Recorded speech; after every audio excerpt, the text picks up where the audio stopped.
tell you something. I'm Star-Lord. I formed the Guardians. Met a girl, fell in love. That girl died, but then she came back. Came back a total dick. Oh, please. He left out some important information, but that is the gist of it. I get the same old dreams, same time every night. Fall to the ground and I wake up. My sacred mission is to create the perfect society. He didn't want to make things perfect. He just hated things the way they are.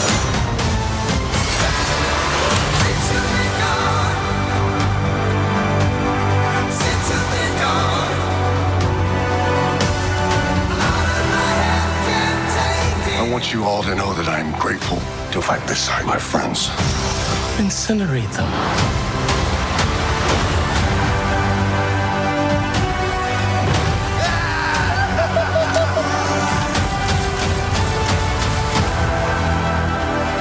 We were always searching for a family until we found each other.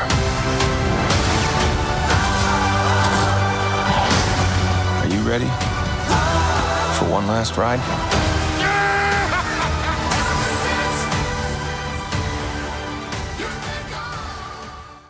Welcome back to the Couch Command. I'll be your host today. My name is Keith Justice Hayward. You can find us on popgeeks.com. You're listening to the Couch Command podcast. With me today, I have MJ. Hey, thanks for having me back. And also from Lobster Magnet Reviews, I have Isaac. Hey, excited to talk about the Guardians. Rock on. And his first time on the podcast, but we could not have made it onto YouTube without him. My Padawan, the Squire, the one we call Kid Mystery. I go by a lot of different names, Keith, but Kid Mystery is the one I'm going to settle on for this episode. Right on, man. Good to have you on.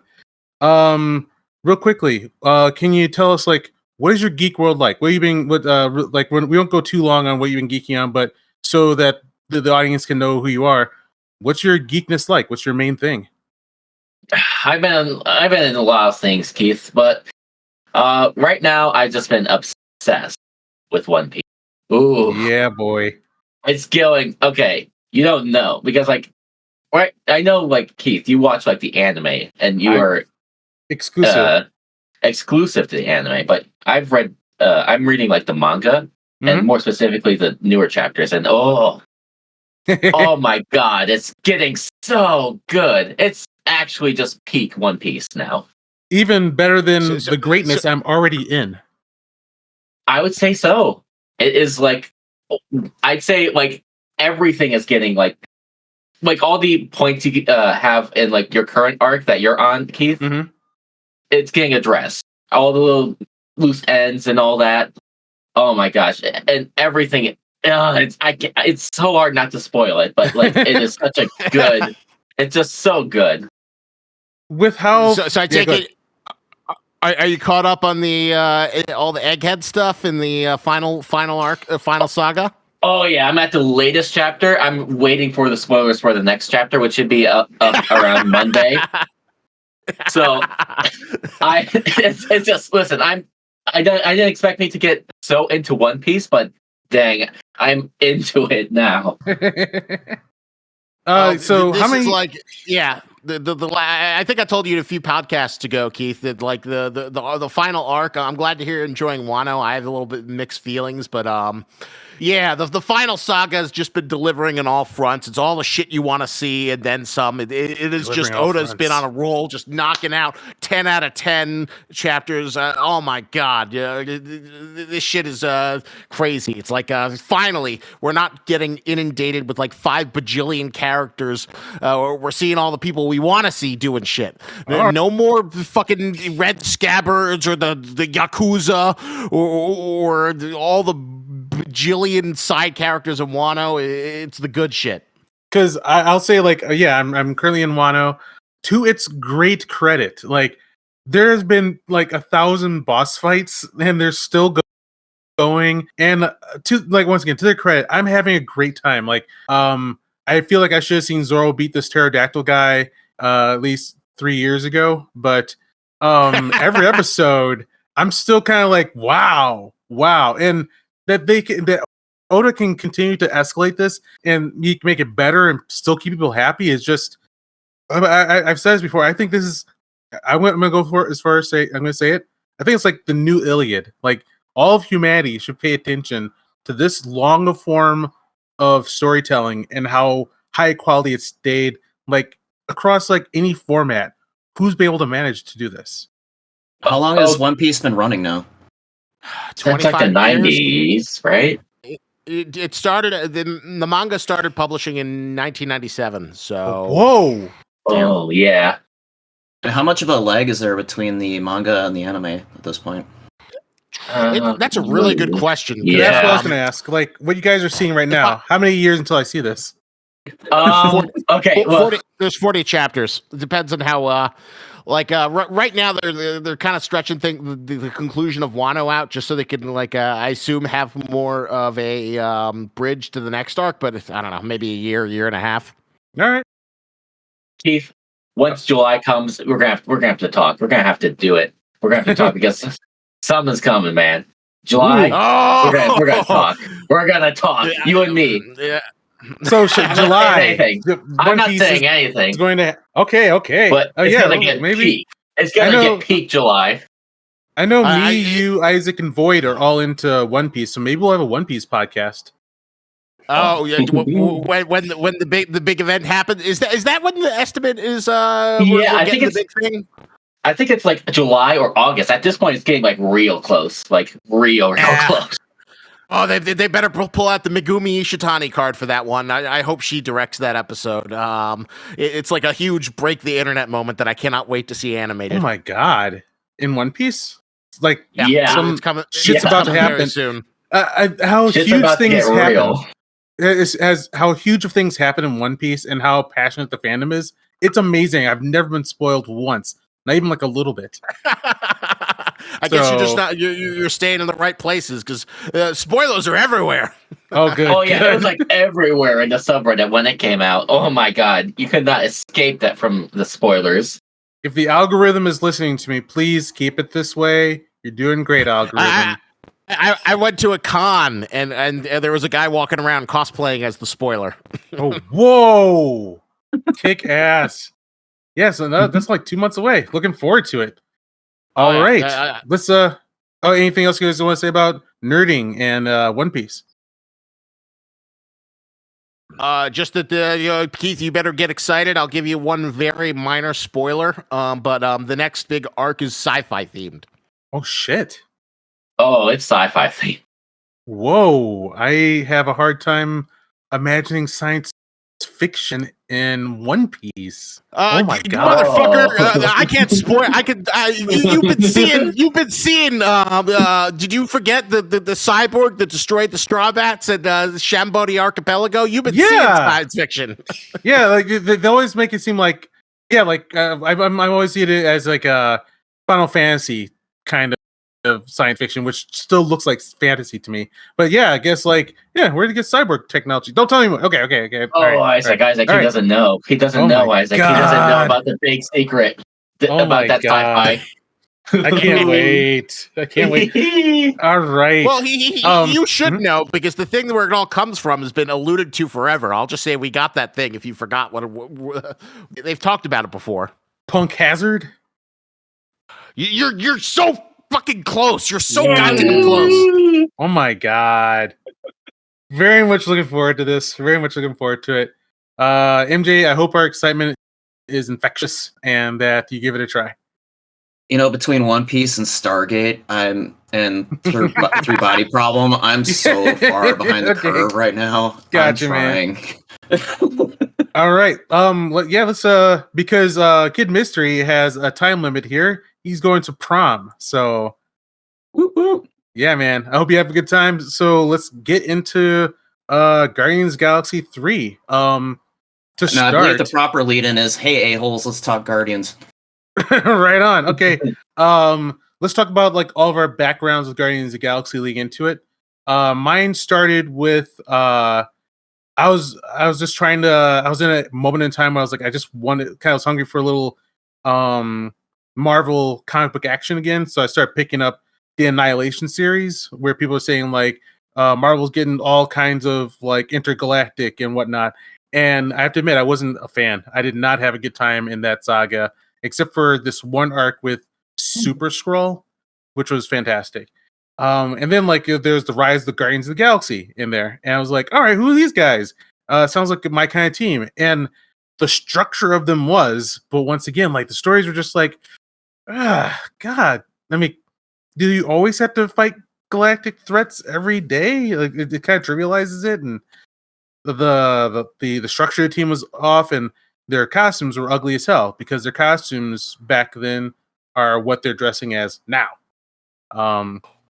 And except for I'm surprised you hated that. I thought you would have loved those old school Guardians costumes. They look like German soldier SS uniforms, and like Star-Lord even has like so his helmet back then even looked like that. Like when they updated him, they got rid of the helmet part, which was cool, and then he turned him into basically John Crichton from Farscape.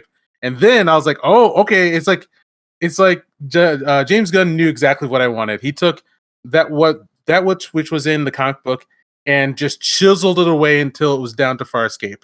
And I was like, oh, okay, now I'm in. I'm looking at it, and you're kind of right. It is kind of Hitler, the old yes.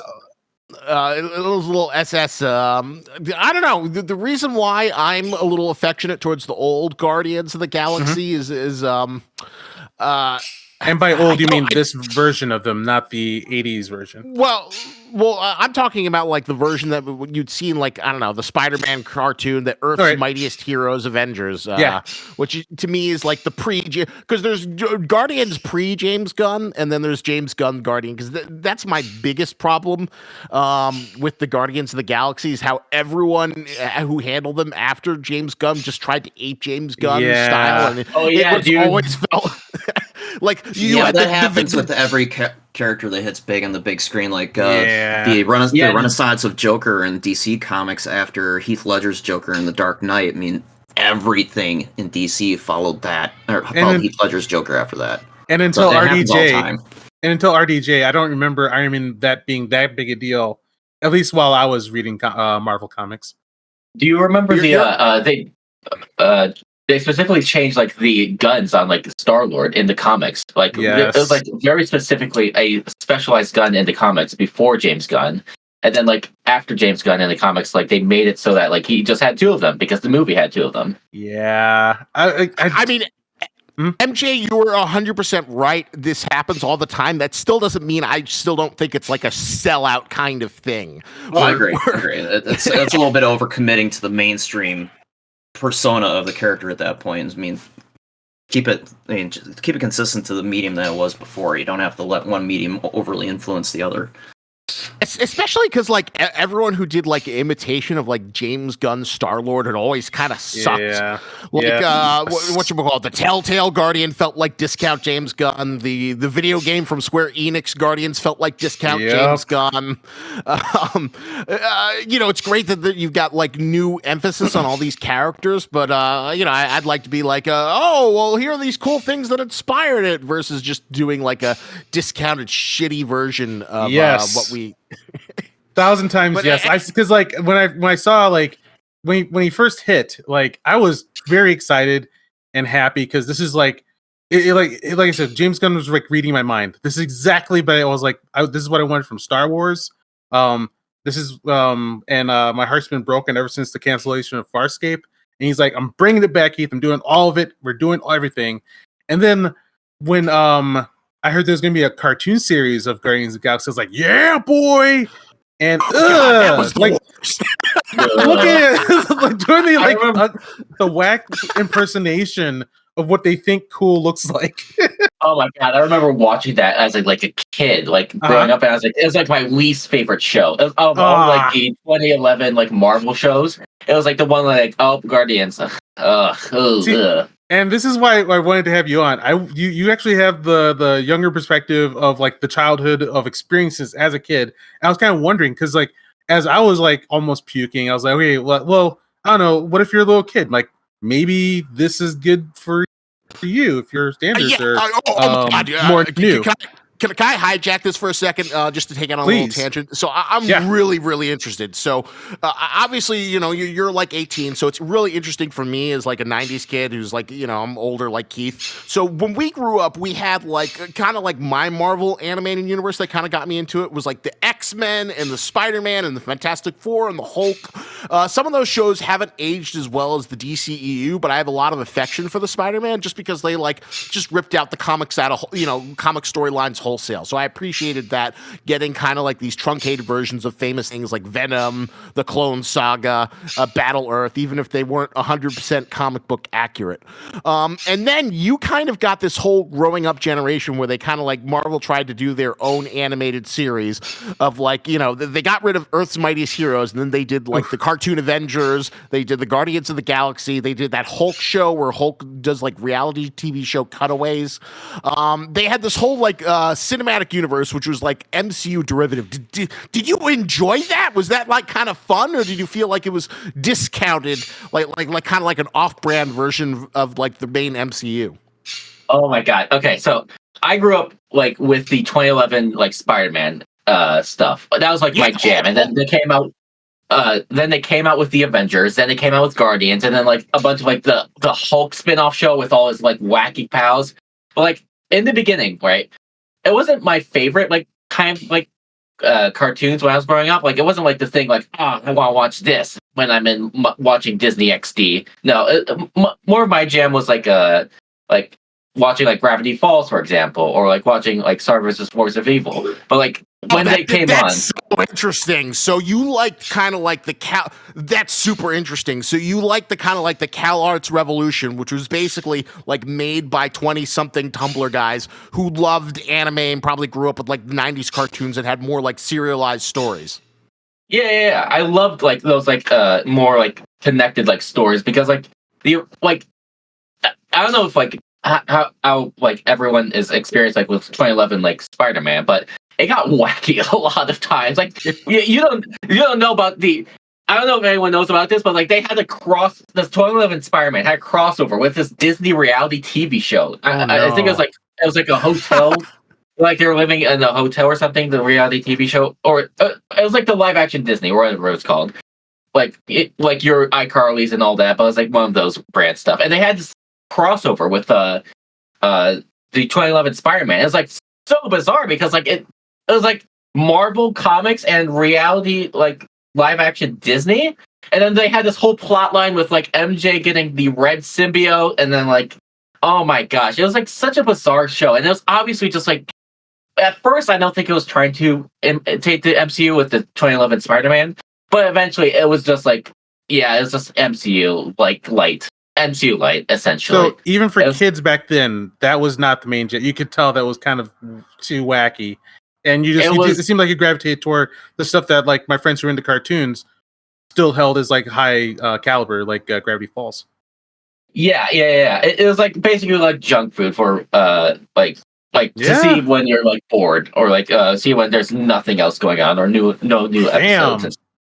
Because like, I have a conspiracy. Yeah.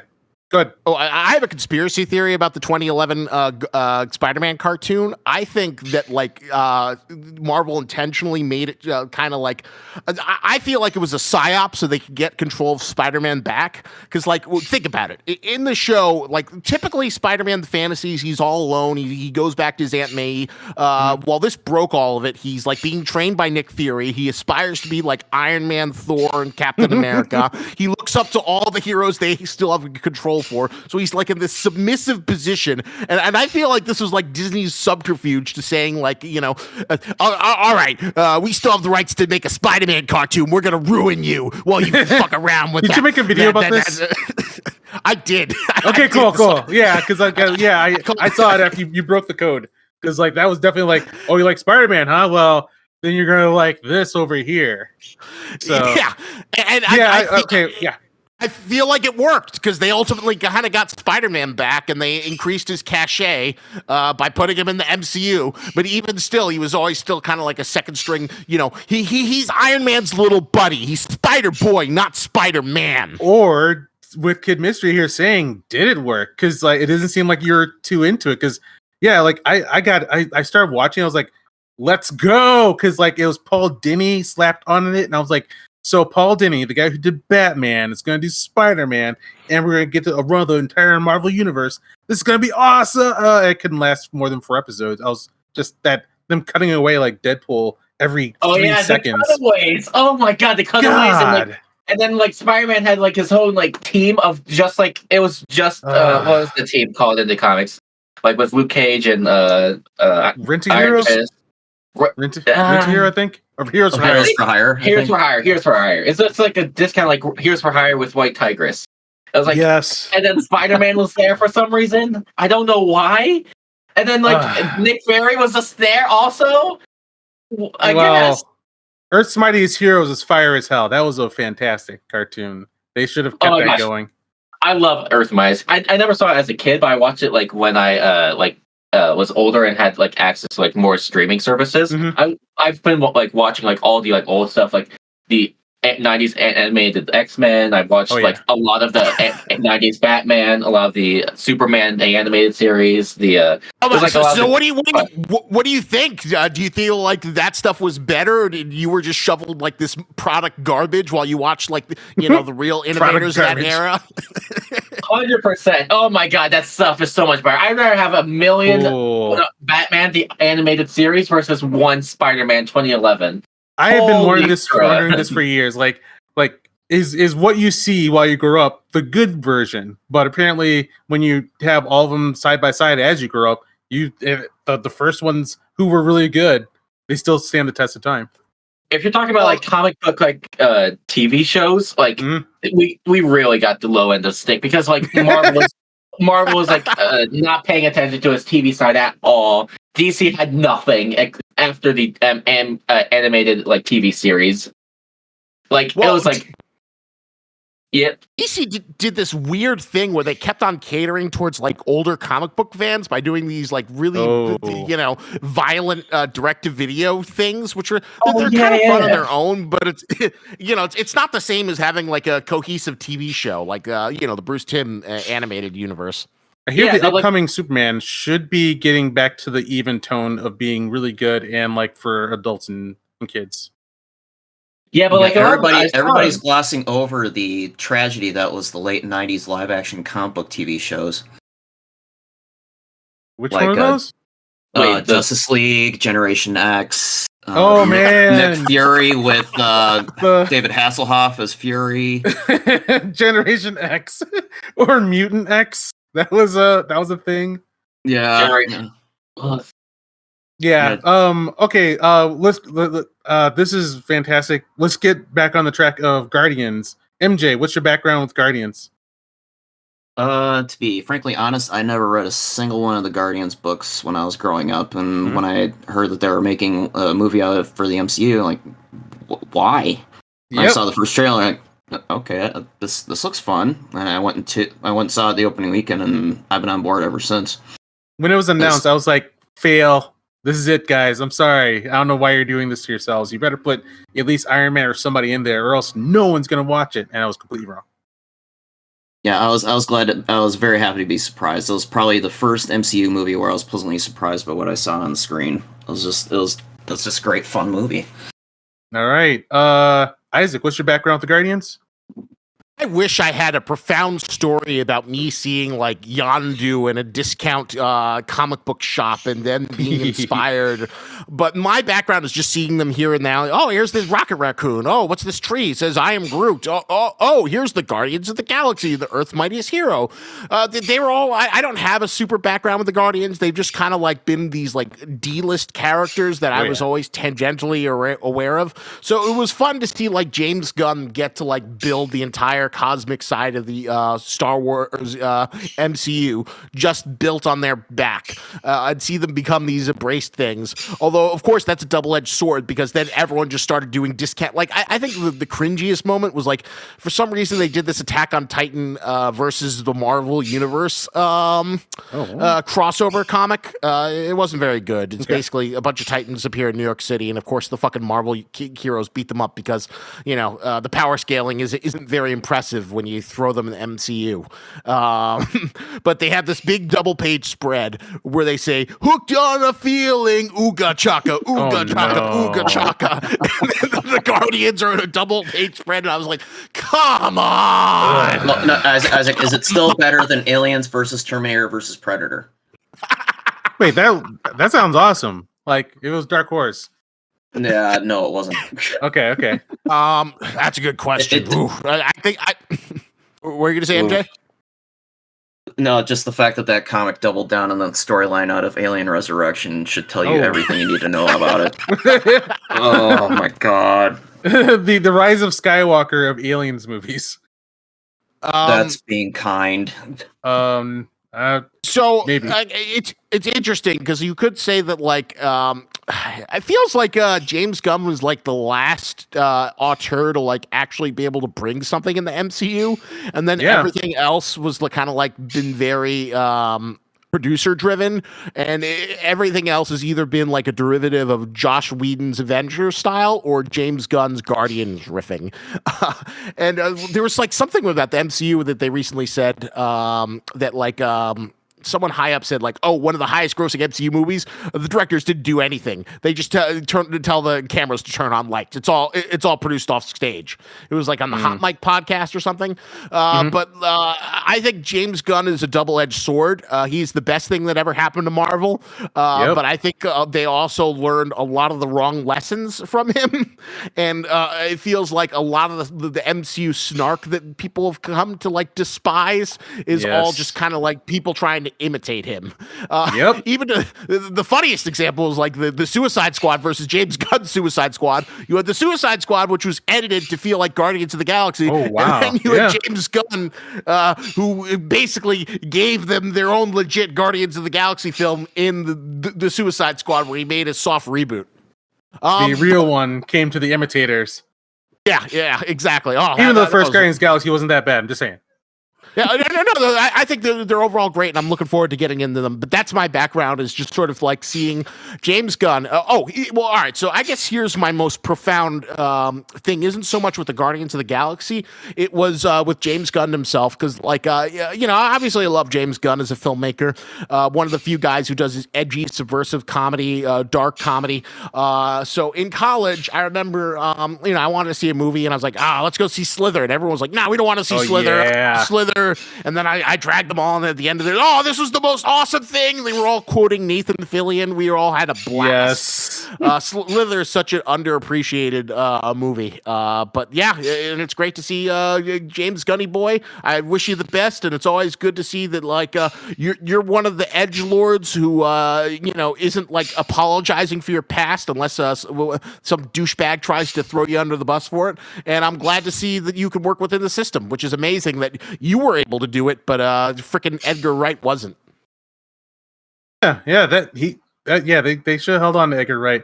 And yeah, Slither is what put James Gunn on the map for me. Like that. Not Dawn of the Dead. Nope, not Dawn of the Dead. Like that one, it still doesn't register hard with me, even though that's James Gunn and Zack Snyder together. Yeah, it should be a bigger deal to me. I think I'm gonna go back to it. Yeah, Keith, you're the number one Snyder fan. I am, but yeah, that didn't even feel like the Snyder that I grew to love. It's like number one Snyder fan is not a Snyder bro. How's that? not Snyder bro. No. Important distinction. Important distinction. Trust me, I've dealt with Snyder bros. Oh, but Isaac, it's good to hear you appreciate James Gunn. But are you so old school James Gunn that you went back to his Troma days? All right, that is the thing I'm missing from the James Gunn filmography. I've not seen Romeo and Juliet, so but I have seen PG porn. So, Yes. I just found out about that today. I've got to check that out. I had no idea he made that. That sounds That was amazing. Yeah. And for those of you wondering what PG porn is, basically Gunn decided to make a series of the regular crappy stories you have in porn movies, but without any actual porn in it. And it just sounds With amazing. Nathan Fillion. Oh, the guest star list. I mean, Alan Tudyk's in it. Just the slew of various actors I love to see, and I had no idea this exists until I was researching it earlier today.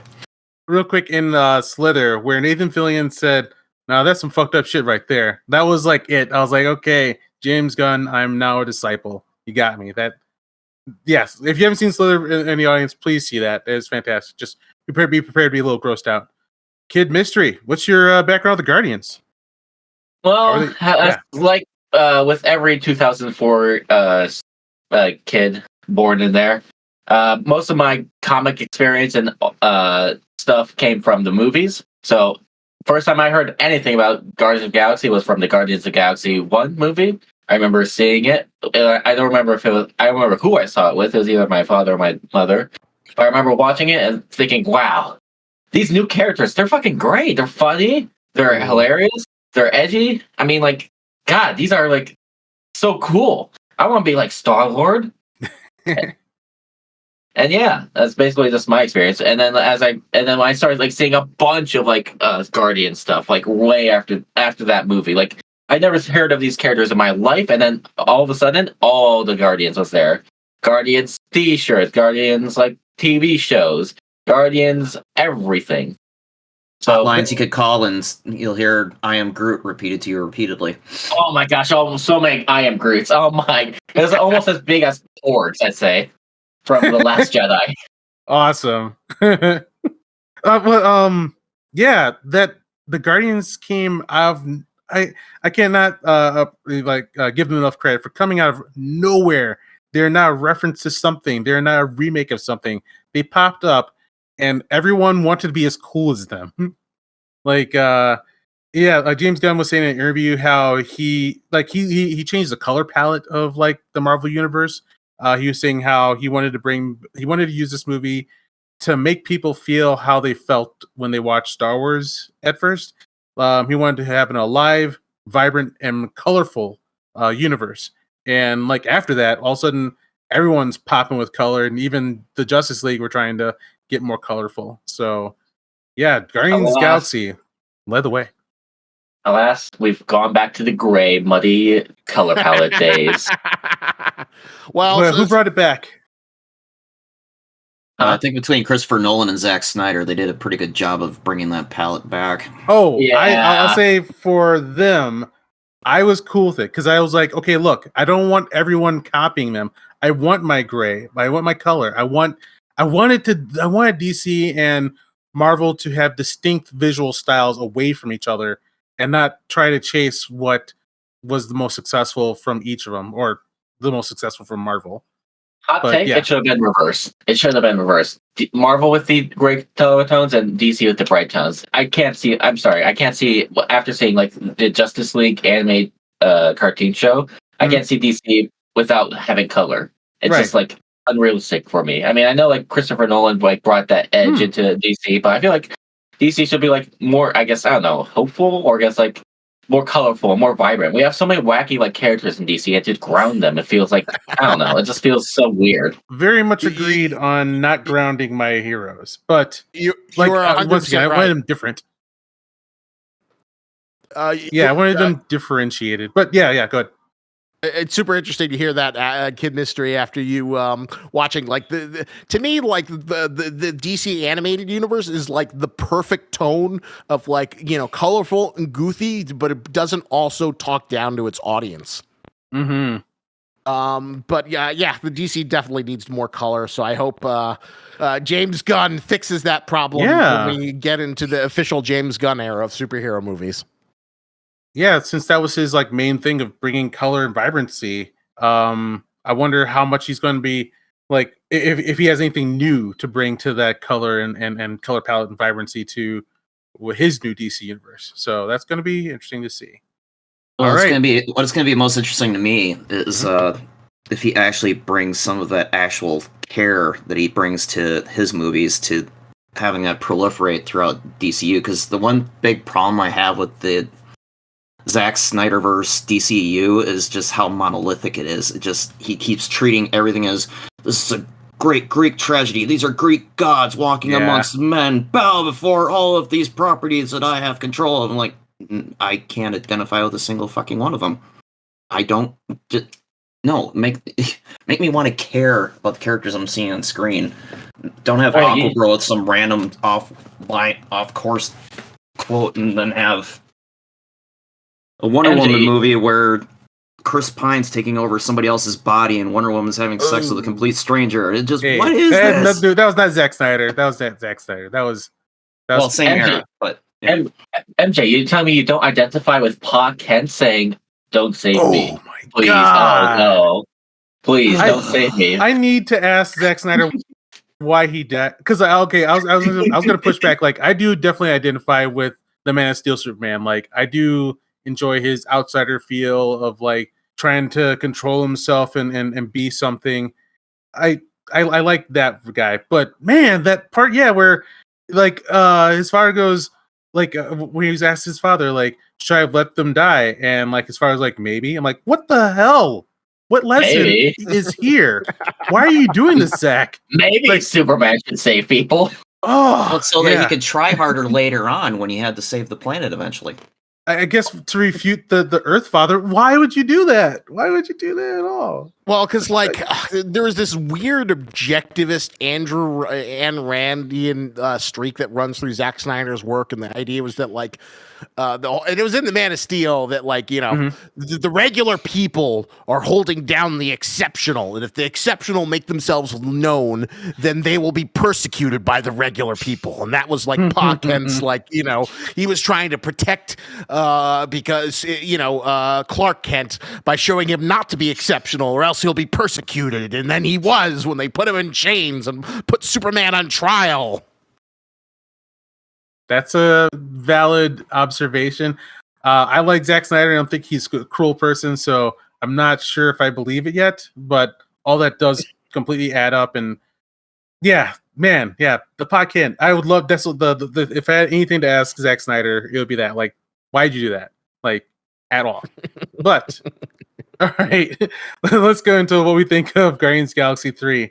MJ, what are your feelings about Guardians of the Galaxy 3?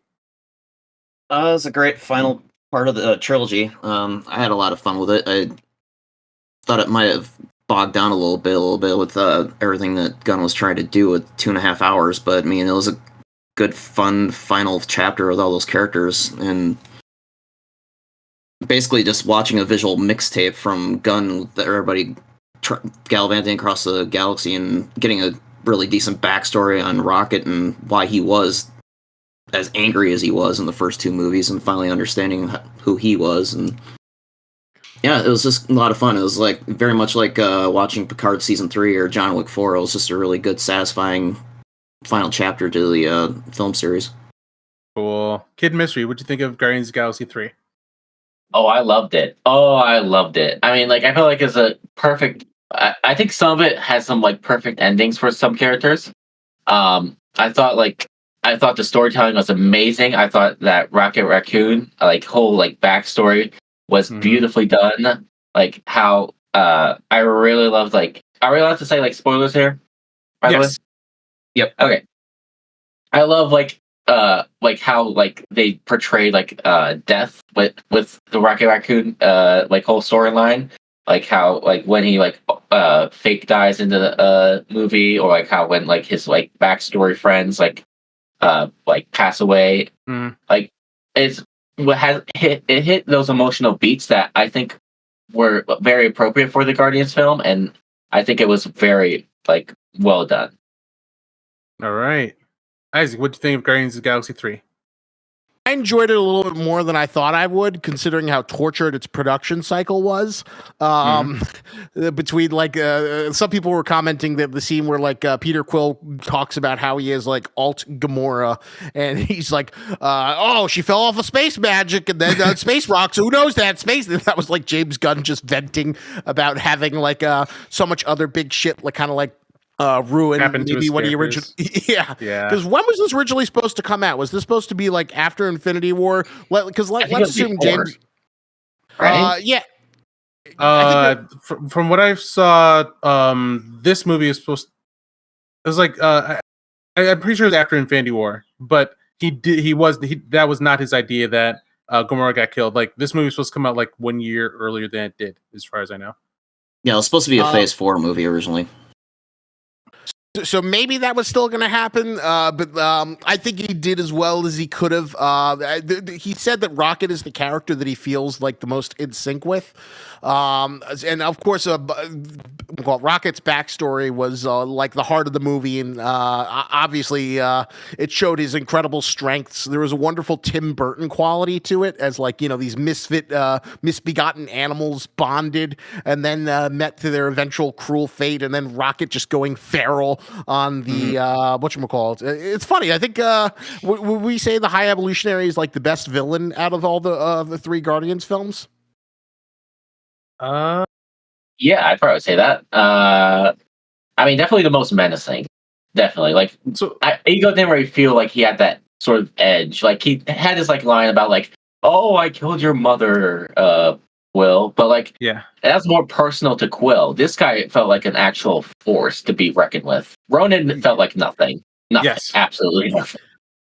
Yeah. Ronan was just a punch bro guy who just like was just like meant to be in a heavy, but had next to no personality, which was fine. Like a lot of Marvel villains Marvel movies have like kind of shitty villains, and as long as the characters are good enough, they kind of bring it up. But yeah, he's definitely the most charismatic. Although part of me thinks that like if he wanted like a more better escalation, this should have been the second movie, and then Ego should have been the trilogy cappers. Like kind of like the biggest scale, but the fact that the scope was like more smaller and more intimate did help with the like the Rocket stuff. I guess my sort of problem was it did feel a little bloated, and I was also annoyed that like James Gunn didn't get to kill any of the Guardians. I would have loved to him see. I wanted some blood on the table. I wanted him to go for some heartstrings. So I was annoyed by all the fake deaths. And also, you did nothing with Adam Warlock. You shouldn't have even had him in there. Adam Warlock was a complete waste of time. Yeah, I think Gunn admitted that he didn't know quite what to do exactly with Adam, which is kind of funny since, you know, he had him as a post-credit scene at the end of the second movie. Like, okay, you've got plans for him. You're going to do something with him. I didn't expect them to just be like a MacGuffin to be used whenever they needed to at points during the movie. He says that like he likes having layered threats. Like there's the main threat, and then there's the secondary threat, which is like you had Ronan the Destroyer, and then Yondu, then you had like Nova, you had Ego, and then like Adam was supposed to be the secondary threat, but I think that he got pushed out of like all of the heart that they need to jam in there for a true finale for Rocket. But yeah, God, like, and was it Adam Poulter? Will Poulter? Will Poulter. Yeah, Will Poulter. He was fantastically cast at him. I love the cape and the costume.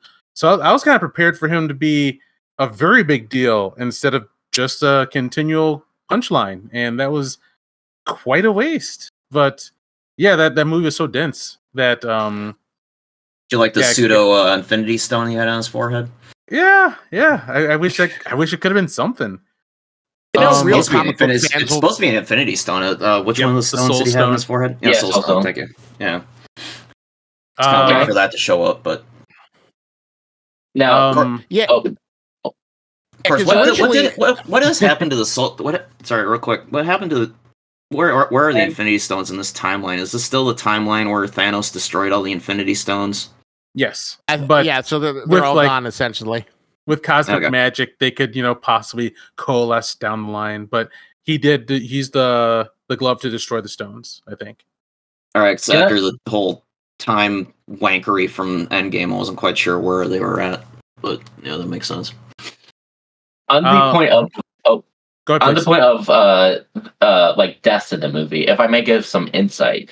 So I was frequently on the like Marvel's Studios spoiler subreddit. And like apparently like a lot of like the leaks, there was like a ton of leaks from Marvel movies. I knew like all of the Black Panther stuff. I knew all the like a bunch of like the other movies that came out, and also the TV shows, like just like entire scripts were leaked. I know like basically a lot of stuff for the Captain Marvel movie coming out, but like for Guardians of the Galaxy, it was like originally there were plans for like death in like previous versions of the script. Like Drax was planned to die. Some of the script said that Rocket Raccoon was planned to die. I think like I think those were the two like main deaths that were planned to do, but like they either got rewritten or like made forced to change. So yeah. All right, so let me ask you this. I'm really, really curious if you're like on the Marvel Studio spoilers subreddit. Maybe you can have some insight into this, because like to me, I thought Peter Quill's character evolution was kind of strange. Because like one thing I kind of liked between Endgame and Guardians 3 is that we got like little snippets of a more mature Quill who was kind of taken into a leader. So like you got it in Thor: Love and Thunder, where you got like a more mature. He's like more the straight man to Thor. He's more the straight man to the other Guardians. He's not quipping. He's accepted his maturity. He's grown up. He's not so much of a guy who's banging Captain Kirk style blue alien girls in his ship. And he's leading a team and he's trying to do good things. And then you got even more of a sense that he was maybe a sad clown in the Guardians Christmas special, but he was still like the mature force. And then in the beginning of this, he's like this drunken ruin over the fact that Gamora's gone. So is there any accounting for that in the spoilers? It feels like such a regression from the Peter Quill we got in snippets leading up to this. From what I can remember, since the subreddit is like Thanos snapped by Disney, so it's no longer like on the face of this earth. But what I can remember from the script, it was always like planned that like Gamora wasn't gonna was like kind of distant, and they weren't going to end up together. I don't know if they specifically mentioned. I think they said like Peter Quill was like upset about it. So I think that might have been always in like the previous versions of the script. So I could be like, I could be mistaken about it, but I'm pretty sure like it always like mentioned like Peter Quill was sad and Gamora was never going to join the Guardians back again. Okay. Yeah, I thought I'd heard something about the Quill and Nebula were actually supposed to get together eventually in Volume 3. Which they only kind of hinted at that one scene, and then they just dropped it immediately. Good. So let's see. Like my take on Guardians 3. I love the first one. It's more of like a straight sci-fi thing. Second one was so beautifully personal. Like I listened to the director commentary of that, and yeah, like the regression was highly noticeable in Part 3 because the reason why Ego is better in Part 2 is because that was supposed to be like Peter Quill's grow up moment. Like now he's an adult and now he goes forward and becoming a like father figure of the team and leader. And then now in 3 he's back to Part 1 Peter Quill, which was like an unfortunate regression. And regarding the deaths, I was kind of looking forward to it, but except for when like I started seeing the previews, I was like, you know what? Please don't kill anyone. I really wanted like for this team of heroes to have the Return of the Jedi ending. Like, let me have the fun that we had at the end of Return of the Jedi and at the end of Picard, spoiler alert. It's kind of fun to just let me have my heroes know that they live on and they go on. But like, I remember Dave Bautista like several times saying like, yep, I want to die. Yeah, I think Max should die. If anyone dies, I can do it, guys, for you. I was like watching for him to go. He seems to have the most conflicted relationship with Drax. On one hand, he loves the fact that it like kind of put him on the map. On the other hand, he hates it that it like kind of like pigeonholed him as like the big strongman buffoon. And then he's fighting so hard. I'm a real actor. Yes, you are, Dave Bautista. I think you're very talented, but And he does Glass Onion. Yeah. Oh yeah, Glass Onion. Glass Onion was the same thing. He was basically playing a version of Drax, like bummer. right-wing Drax. So what I was thinking with him and Zoe is that the Farscape connection. And just so you and the audience, you guys all know the Farscape connection, right? Other than the fact that Ben Browder was in Volume 2? Not just that, but like James Gunn modeled the Guardians of the Galaxy after Farscape, like specifically intentionally. He outright said that. And that and that's why Ben Browder was in the second one, because he's like, yes, just so everybody knows, I ripped off Farscape. I love that show. That's why Peter Quill dresses like John Crichton. And the connection was that in Farscape there's a character named Zan who was painted all in blue, and eventually she left the show because doing that so long made her sick, and it's hard and it's difficult. So any character that starts coloring their skin, I wonder how long are they going to last in the show. And like I can see like Zoe and Dave Bautista, like after this many years of it, never wanting to do it ever again, and that being part of why they might die, and also part of wanting to die, and a lot of the cast's hesitancy, like in all these, like I kept on seeing in interviews of like, hey, do you want to come back to the MCU? I'm like, there's always this brief little quick shadow of sadness over their faces, as they seem to not want to, because it's not James Gunn anymore. Like their experience with Guardians of the Galaxy is like best friends playing a Dungeons and Dragons game together, and like once the DM is gone, they don't want to keep playing that world anymore. And I hope they keep going back to it, but the experience they had with it, and like the looks on their faces of like not being with each other in the movie is quite noticeable. And like also with James Gunn being the last auteur in the MCU, like I wonder like who is out there? What they need some hungry spark of a creator to come along and say, hey, I got something amazing here, and let's all play together again. Well, one meta, I might be reading into this, but so if there's one thing I kind of saw in the end of Guardians 3, I almost thought it was like an analogy. So all right, so let's assume Rocket is James Gunn, as he says he's the character he most identifies with. Yep. Rocket confronts his traumatizing past, overcomes it, and then he goes on to become a new team leader, just as James Gunn is going to become the leader of the DC universe. Okay. Because James Gunn did specifically say that Rocket is him. Like when he was first offered the movie, he wanted to turn it down because the way they set it up was like, and we got this Rocket Raccoon character who's like Bugs Bunny, huh? Do you want to do Bugs Bunny in space? And he's like, no.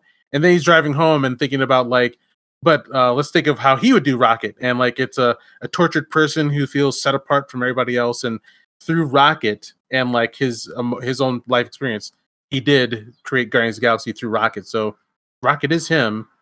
Rocket becomes leader of the Guardians of the Galaxy. He becomes leader of DC.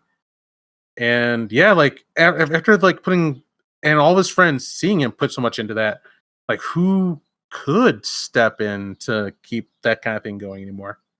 Well, that was the biggest feeling I got walking out of the movie, is that it felt like an epitaph for the MCU that we knew, because this was the last part of the pre-Endgame MCU that was really left. Everything else is just basically new now, and as we saw from Phase 4, it's struggling to match what they did before Endgame and Infinity War. And I mean, I like this. Part of me still wants to give everything that they're doing now a chance.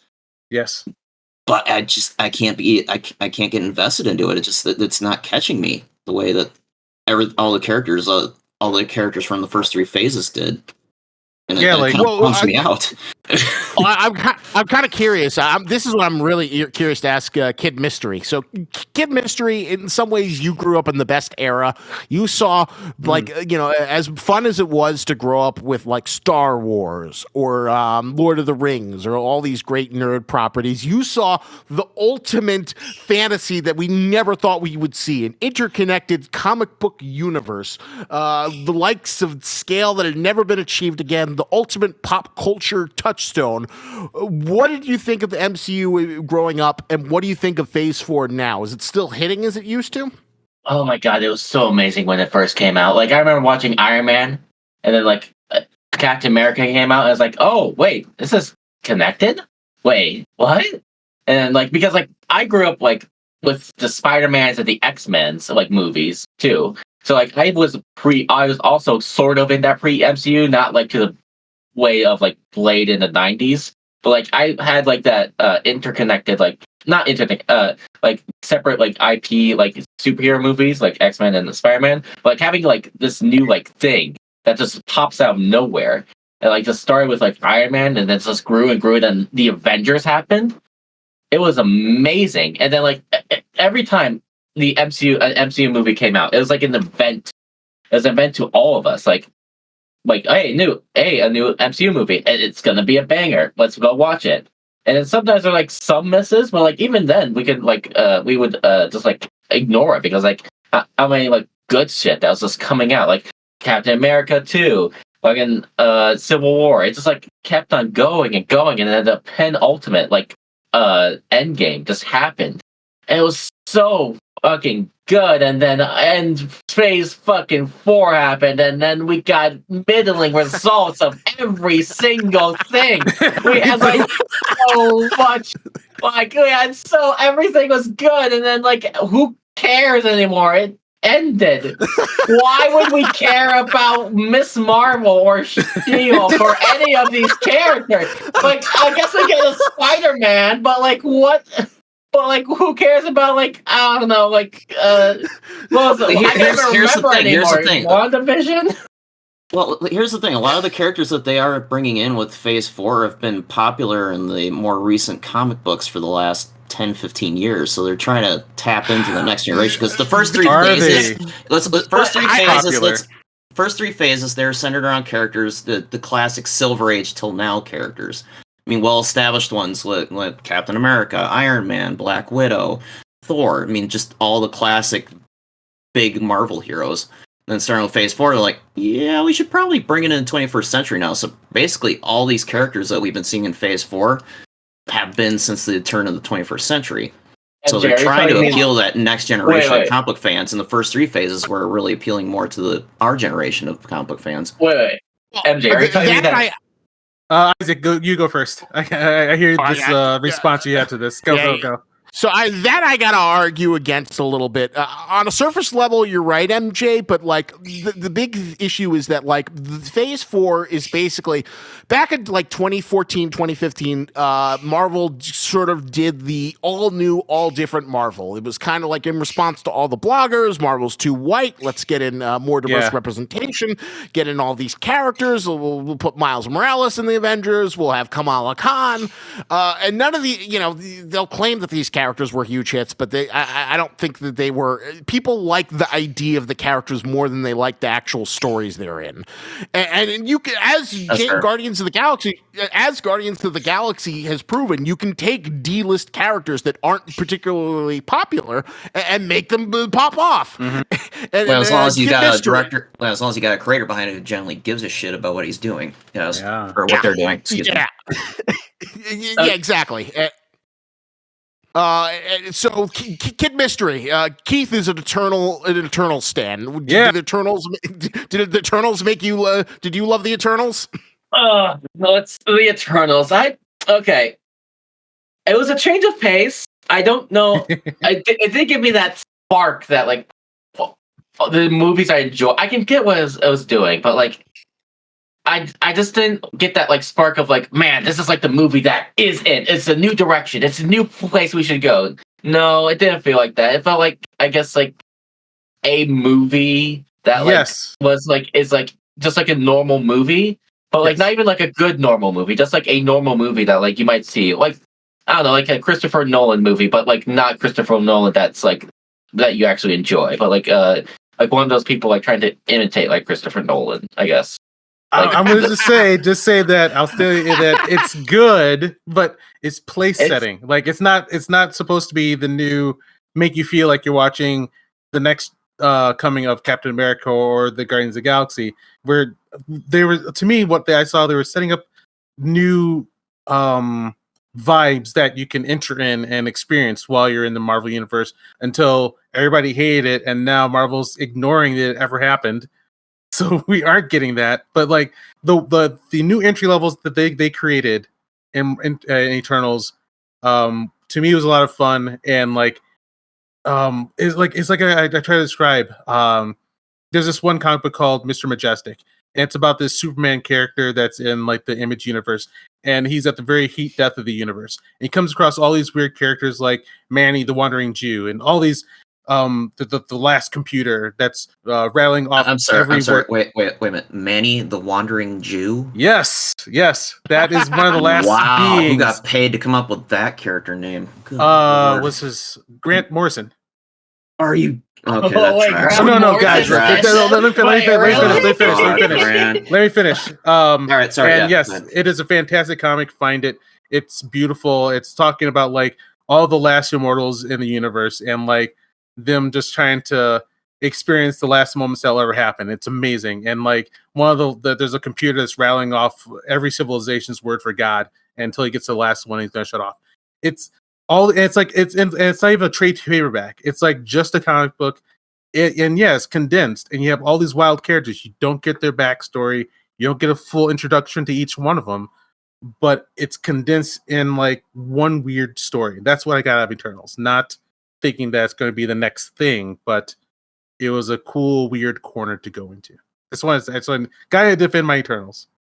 Yeah, you and I were talking about this before, Keith. I still think that Marvel should have separated the multiverse saga from going galactic. And I mean, Eternals probably should have waited if they're gonna make the multiverse such a priority. Because I'd rather see them like get the multiverse crap out of the way, all the alternate timelines and all this, that, and another thing, and then start looking to the stars again. Because I mean, you're gonna start bringing in Fantastic Four, and you bring in Fantastic Four, you're gonna start bringing in Galactus and Silver Surfer, and what exactly are they? Yeah, good. What exactly are they doing with Phase 4 exactly? It feels like they have, they're like going off, like, they want to do multiversal stuff, they want to do galactic stuff, they want to do street level stuff, they want to do every stuff, but like, at least Phases 1 through 3 had like a big plan of like Thanos being the end game. Like this, I just don't get it. Like, what's your plan, Kevin Feige? What you're doing? You want to do everything now that you have all control. They cast the net wide. I think they've made a kitchen too big. Like, so like the start of the MCU was all these like hot shots that like all the geeks like were like, yeah, this is the dude, this is the coming up. Like Joss Whedon, like before the Avengers, was a walking god, and like that he got to wield the Avengers was such a huge idea. And the first Captain America, that was done by the guy who did the Rocketeer. We all had faith in him. And then like the first Thor was done by Kenneth Branagh. Yeah. And so you had all these like rising creator stars.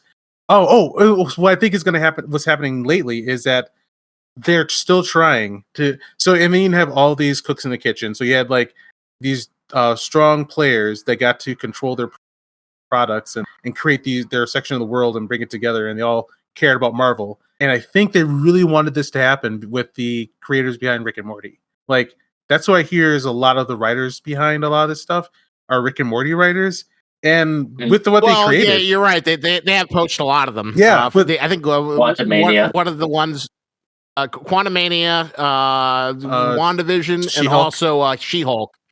Yeah, you're right. They did poach a lot of Rick and Morty writers. Yeah, they're trying to like, okay, who's the new hot writers? And Rick and Morty was thunder killing it like all the way through. And so they're looking in the right place, but I think there's like more executives or something involved that keep things from being focused and actually growing. And then also they fucked up by firing James Gunn, because like James Gunn never got to finish his construction of the cosmic Marvel universe that he was going to do, and apparently that got destroyed after he got fired. And then like, he's just back for one more movie. I think if they they fucked up hard with the James Gunn Yes. firing. That was still one of the dumbest things they ever could. I think we would have looked upon Phase 4 a lot more fondly if you had like a Wakanda Forever, No Way Home, and a Guardians 3 works kind of in its rightful place, kind of like as an anchor bridge for like the weaker stuff. But instead, it's just kind of like a deluge of the weak to middling stuff. But I think if you had those three, then people would have the Wakanda Forever discourse is really interesting. People seem to have liked it, but it like completely zipped out of like cultural consciousness in less than the month. Felt good at the time. Oh, real quick though, the cosmic stuff that he was starting to build, I'm betting that's where Adam Warlock would have mattered way more, because he did consider this story for Rocket Raccoon to be a Rocket and Groot movie that was on the table. And so like with him, with nothing, with no DC on the horizon, like he had a Nova Corps he could have played with, Rocket Groot movie, more focused on Star-Lord and Adam Warlock in the third Guardians of the Galaxy. So a lot just got destroyed, and we went from the cosmic that he was going to create to the multi-universe that the Rick and Morty writers had been messing around with. And and I think the cosmic would have been much better. Yes. Like it's interesting because we've gotten like a lot of like discount cosmic. We got discount cosmic in Love and Thunder, which everyone hated. Yes. We got discount cosmic in the Quantumania. Kid Mystery, what did you think of the non-James Gunn cosmic MCU so far of Ant-Man and Love and Thunder? Oh, I fucking hated Love and Thunder. I fucking hate it now. Oh my god. Taika Waititi had like a good movie before Love and Thunder, and he also had Jojo Rabbit, which was good, but I don't know what the fuck happened. Keith said like maybe he just like it was like revenge against Marvel for deeming his vision like too like wild, or maybe it was like one of the writers of like Earth Mightiest Heroes leaving like the script. But either way, it suffered so much. Oh my god! Do you remember the bloody Thor split scene where he's just doing the splits on like two bikes? That was so stupid. Stupid. Why in the world would you ever have that? That's before it came out, Van Damme moment. Let him have it. Before it came out, I was the one saying, "Guys, watch out for Love and Thunder," because there were hints that it wasn't going to be good in the commentary of Ragnarok. Like, you listen to that commentary of Ragnarok, Taika Waititi's not a happy person. He seemed very angry and unhappy with Ragnarok. Like I said, like where like James Gunn and Guardians of the Galaxy 2, that commentary is some of the best I've ever heard in my entire life. It moved my life. I'll never forget the experience. That's interesting. What's so because like I Guardian? Any interesting insights? Because I was not. I mean, I've seen the Lindsay Ellis video. I've heard arguments for Guardians of the Galaxy 2 that have like, kind of like they're good arguments. They're really good deconstructions, and it sort of made me appreciate it. But to me, Guardians 2 felt like watching like a bunch of episodes of the Guardians TV show, and then the last bit felt like the Guardians movie. It felt Agreed. so disconnected. I felt that way at first. Because like when I first saw it, I walked out going, I don't know about that one. And then like there's the Lindsay Ellis video that really touched me. And then I got the Blu-ray and I listened to the commentary, and like how much he really like. One of the things I hate about people trying to do Star Wars is like how much they just spam it on the screen and they don't care about the name of the spaceships that are involved and stuff. I'm like, dude.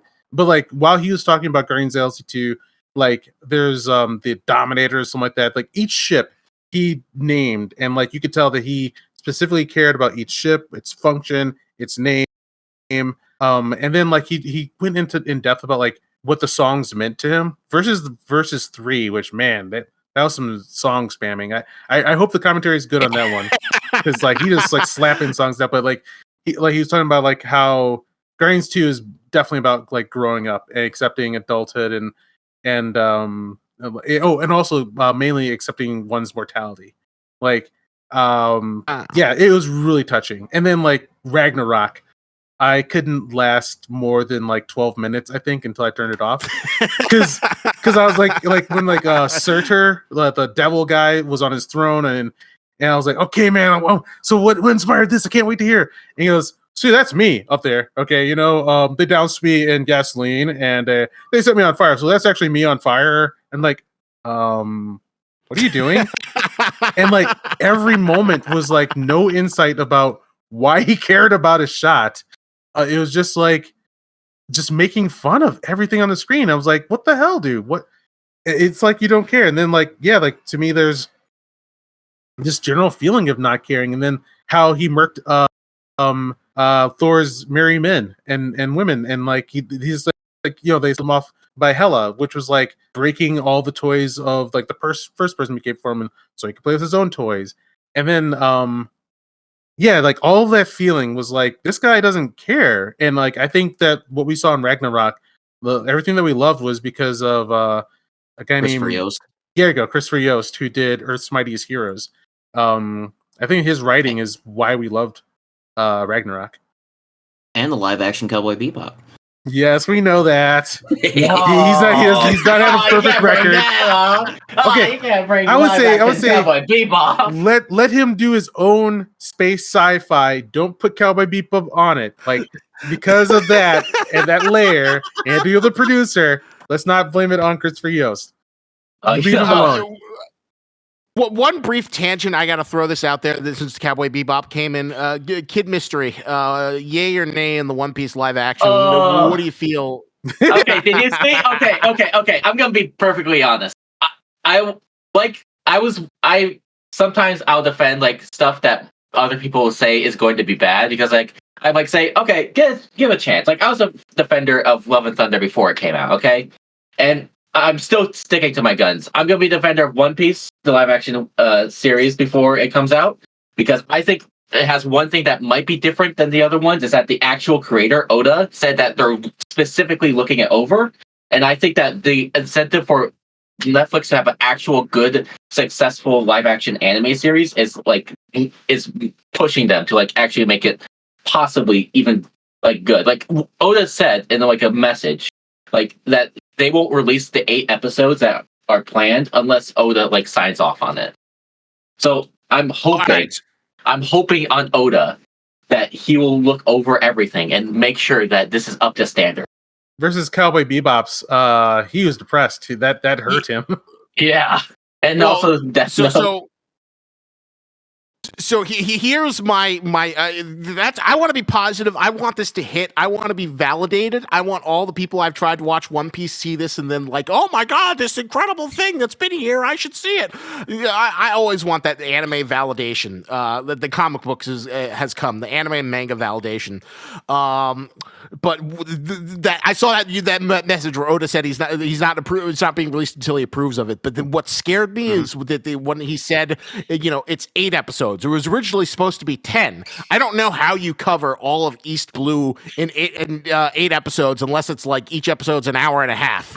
So that was like a huge red flag to me. I hope it's good. I want it to be good. But I think out of all the anime and manga, One Piece is the most difficult to tackle because it's so broad, goofy, and cartoony. Oh, yeah. And I think you need a... The one thing in its favor is that I do love is that the showrunner has like come into like One Piece fan chats. He'll come in and talk like One Piece fandom with like YouTubers. I've seen that, so that kind of gives me hope. But I also think it is like one of the most difficult adaptation you could ask for. So I'm trying to be optimistic, but that made me scared. But anyway, back to James Gunn and the Guardians of the Galaxy. I just want to talk quickly about the bad guy. Let's see. I like him a lot. I think he's fantastic. Although the best thing about him that is this, he goes against this, and like it's a new trend I hope is still rising, which is just keeping your bad guys being a piece of shit. Like a bad guy is bad, and that's it. We don't have to sympathize with him. No sad backstory like with Puss in Boots: The Last Wish. That had a no good Nick that was just a bad person, and keep that going because like it was so much fun when he rolled up on the Evolutionary, and the Evolution started talking. He's like, I don't care about your backstory, and then like they also gave us enough of a flashback to not give a shit about any of their lives, and like when he was like, that's it, kill them all, I was like, hell yes, I like cheered as they went back to back, and that was so much fun. Just having bad guys you can just slaughter and not have to like worry about, that they were kidnapped as a kid. Star Wars, why would you do that with stormtroopers? Fuck. Don't even get it. But yeah, having bad guys that you can just punch and kill and not have to worry about. That was so much fun. Well, I'm getting a little We tired got of into this- I'm getting a little tired of villains that think that they have to demonstrate how evil they are by shouting all the time. I'm so tired of that with He went on-screen hard villains. all the time.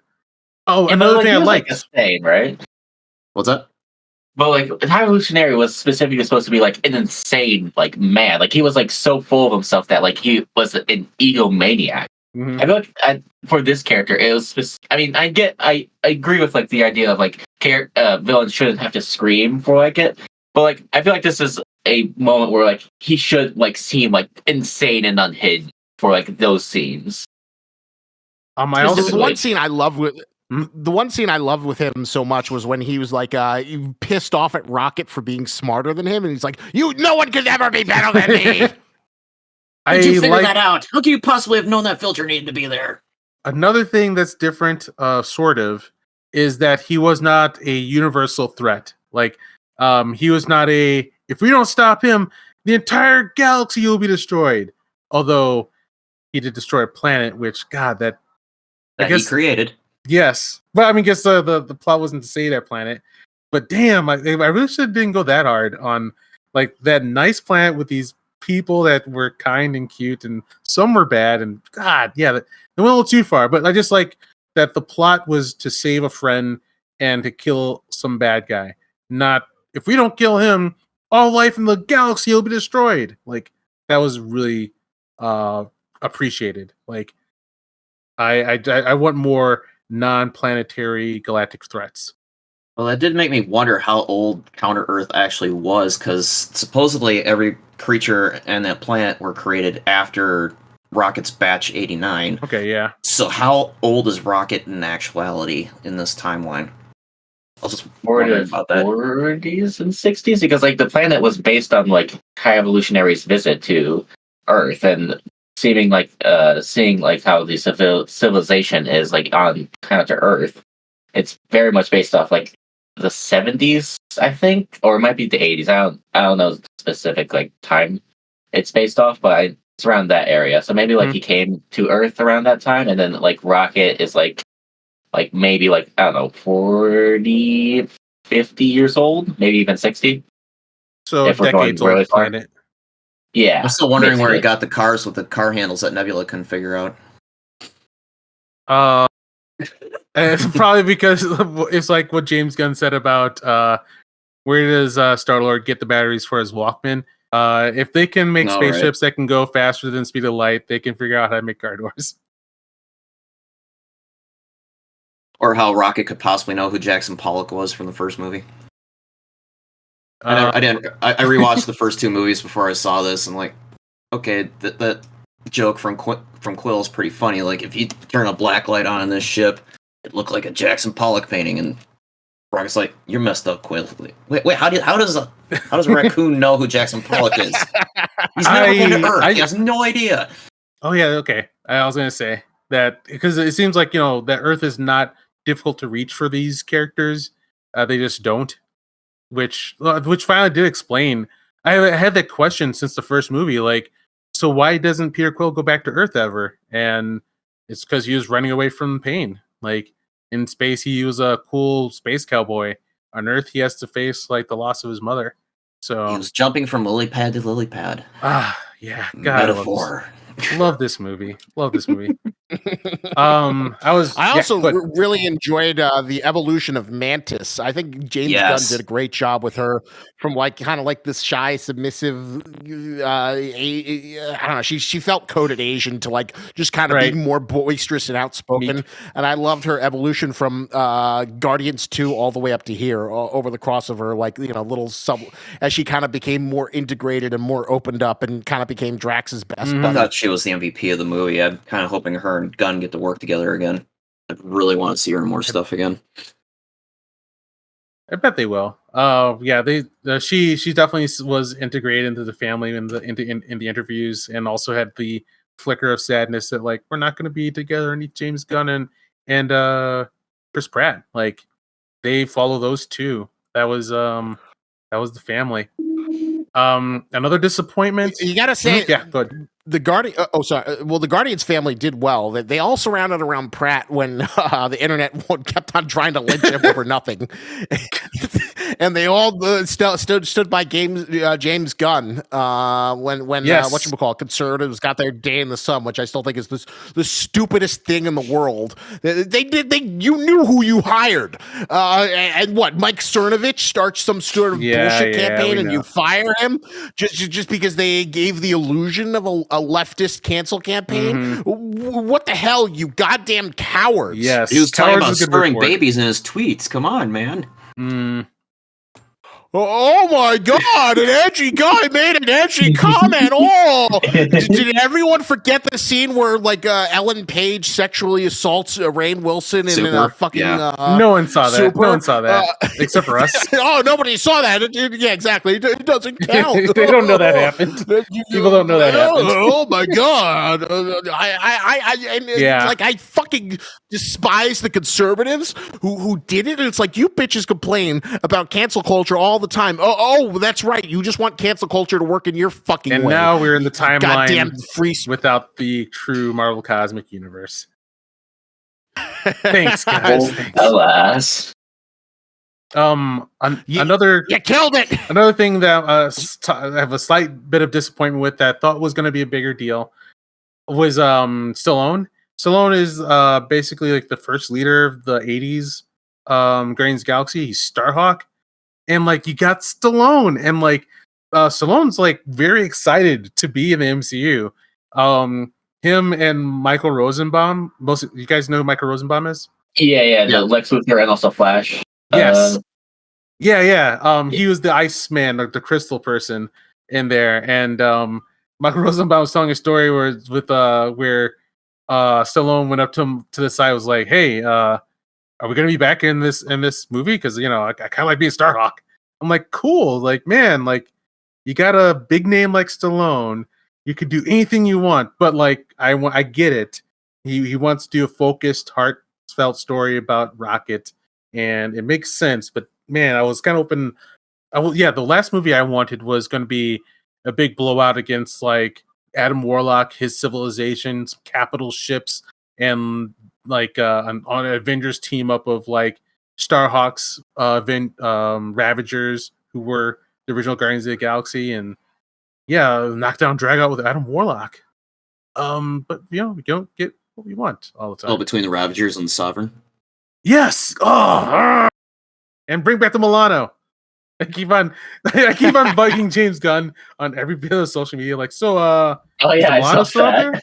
I know. Well, you'd have to wonder how much of that was derailed by his dismissal back in 2018. Yes. How many of those plans he might have had and he had gestating, but then got totally thrown out, and he's like, all right, screw you guys, I'm coming back and doing the one movie, and I'm fucking out later. Well, I got to give it to James Gunn. He is a class act in terms of like just keeping a really good public face. He took his exile gracefully, found new work, hit it out of the park, came back to fulfill his obligations, and left with no drama. Yeah. I would love to hear behind closed doors what he has to say about how Disney treated him. But I'm sure he's too smart that he wouldn't tell it to a civilian and would only tell it to someone who's like, he's directly working with him. If I were him, I'd probably just want to put it behind me and just move on. I want to know everything he want to do with that cosmic universe, but with what the contracts I hear they have, like how locked down they are, I doubt he could ever say it ever. Well, so here's a question I'm kind of curious to run by you. Now with this, we have 5 complete Marvel trilogies. We have Iron Man, Captain America, Thor, Guardians of the Galaxy, and Ant-Man. What is the best Marvel trilogy?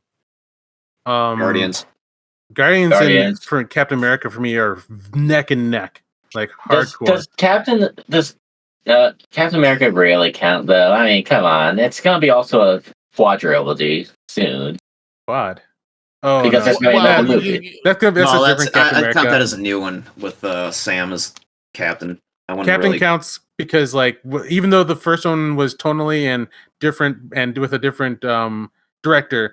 It fits thematically because like that first one is a throwback to Indiana Jones.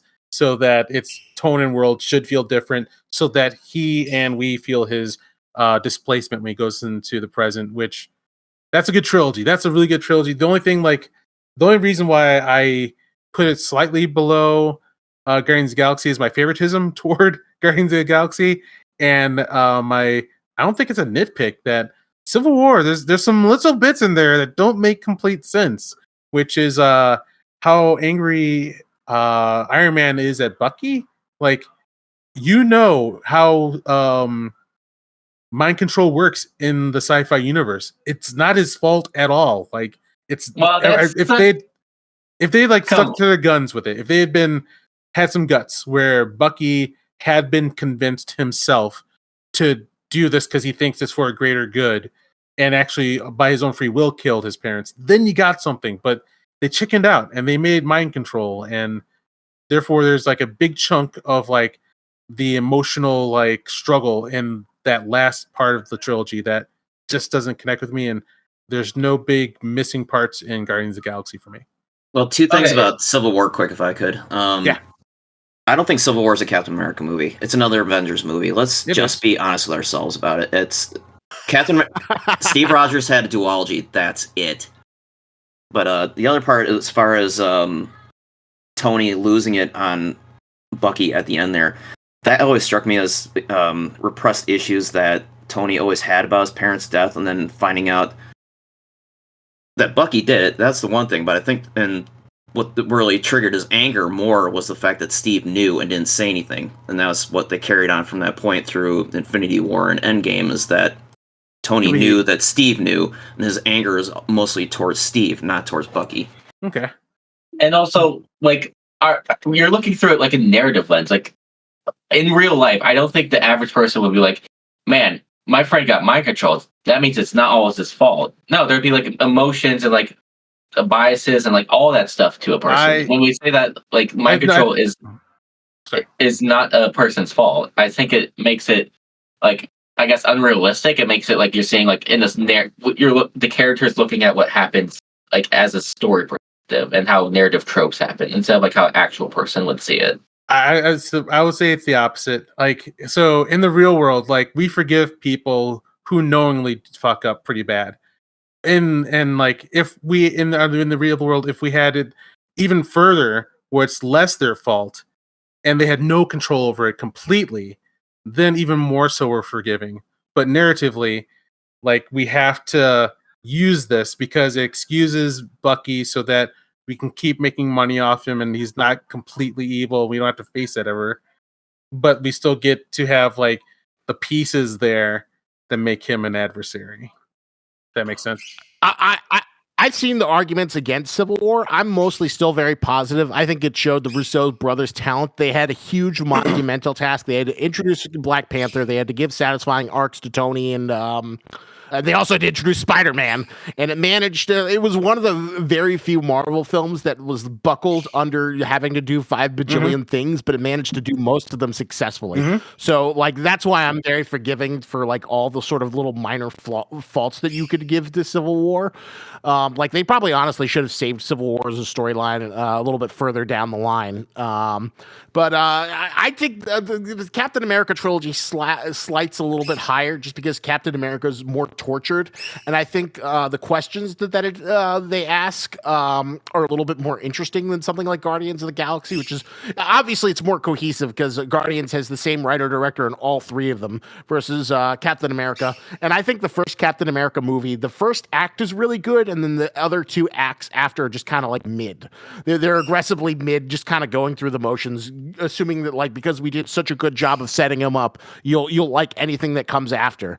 Because, like, I think you could have done a lot more with, like, more, like, you know, that generic montage of, like, Captain America just fighting a bunch of Hydra shit, and it's like, oh, really? We're just getting this? We're not getting, like, good stage set pieces? And then I think the point where they just stopped trying was when they had just, like, a bunch of, like, American U.S. military men just running, not taking cover into, like, Red Skull's base, and it's like, all right, your Saturday morning cartoon. Originally, it was kind of like, you know, heightened World War II, and now we're in Saturday morning cartoon territory. You know, I like the character, but you're not trying as hard, which is what I think makes the first movie kind of like fall apart towards the end. Not terrible, just like aggressively mid. But I think Winter Soldier's great. It showed that you could do different aesthetics and harder, more harsher aesthetics while also asking real world questions of the difference between security. What would you prefer, a safe world or a world with your freedom? And the fact that like Captain America like is like, burn it all down. I'm gonna destroy everything that's been worked to build here because I know it's the right thing to do. Movies that was so good that James Bond copied it. Yeah. Yeah, exactly. And I still like the Civil War, so that's why I rank. But I think Guardians of the Galaxy is easily the second best trilogy. Let's see what else. Thor is probably towards the bottom. Ant-Man, I don't know. Thor and Ant-Man are like fighting each other. Yeah. Thor has one really good movie. Well, Thor suffered. Well, Thor's a quadrilogy, but Thor suffered from having different writers, different tones, different writers, and directors. It just, I watched all of the Thor stuff last year before Love and Thunder, and actually came to appreciate it more. Because, I mean, the arc that Thor had from that first movie through Dark World, the Avengers movies, and then he went through the ringer in Infinity War and Endgame, and I was really hoping that they were going to pay that off in Love and Thunder, and then pull the Taika. So, yeah, that could have been great, but yeah, Taika totally dropped the ball with the fourth movie. Kid Majestic, did you like Dark World, or did you hate it like everyone else does? Oh, I hated it like everyone else does. It was so boring. I'm sorry. I'm sorry. Folks, I'm sorry. I just hated it. I'm sorry. I got bored.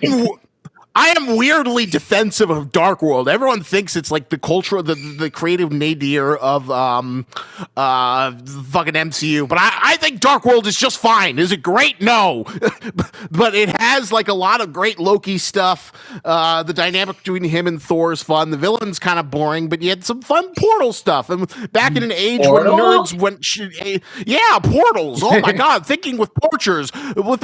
The cake is a lie. Oh, early 2010s nerd culture. You put North of Good?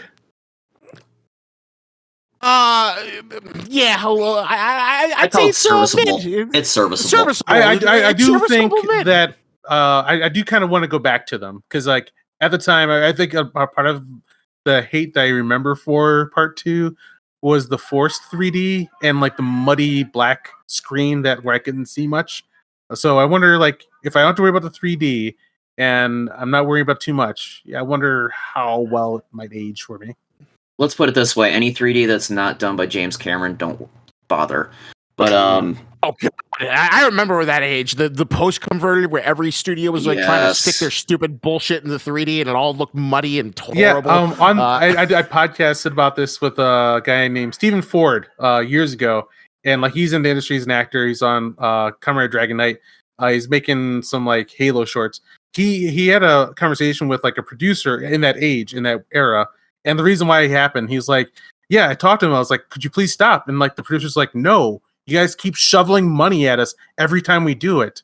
Like, if you want us to stop doing it, please stop like burying us in money every time we do it. Because like, like anytime they did it unnecessarily, like those movies would just make goo gobs of money. So thankfully they stopped and they quit doing it. Last time I gave their 3D a chance, I went and saw the first Doctor Strange in 3D, which, from the trailers looked like that'd be great with all the trippy visuals and whatnot. That was terrible in 3D. Yes. I didn't even bother until the second Avatar movie again with 3D in the theater.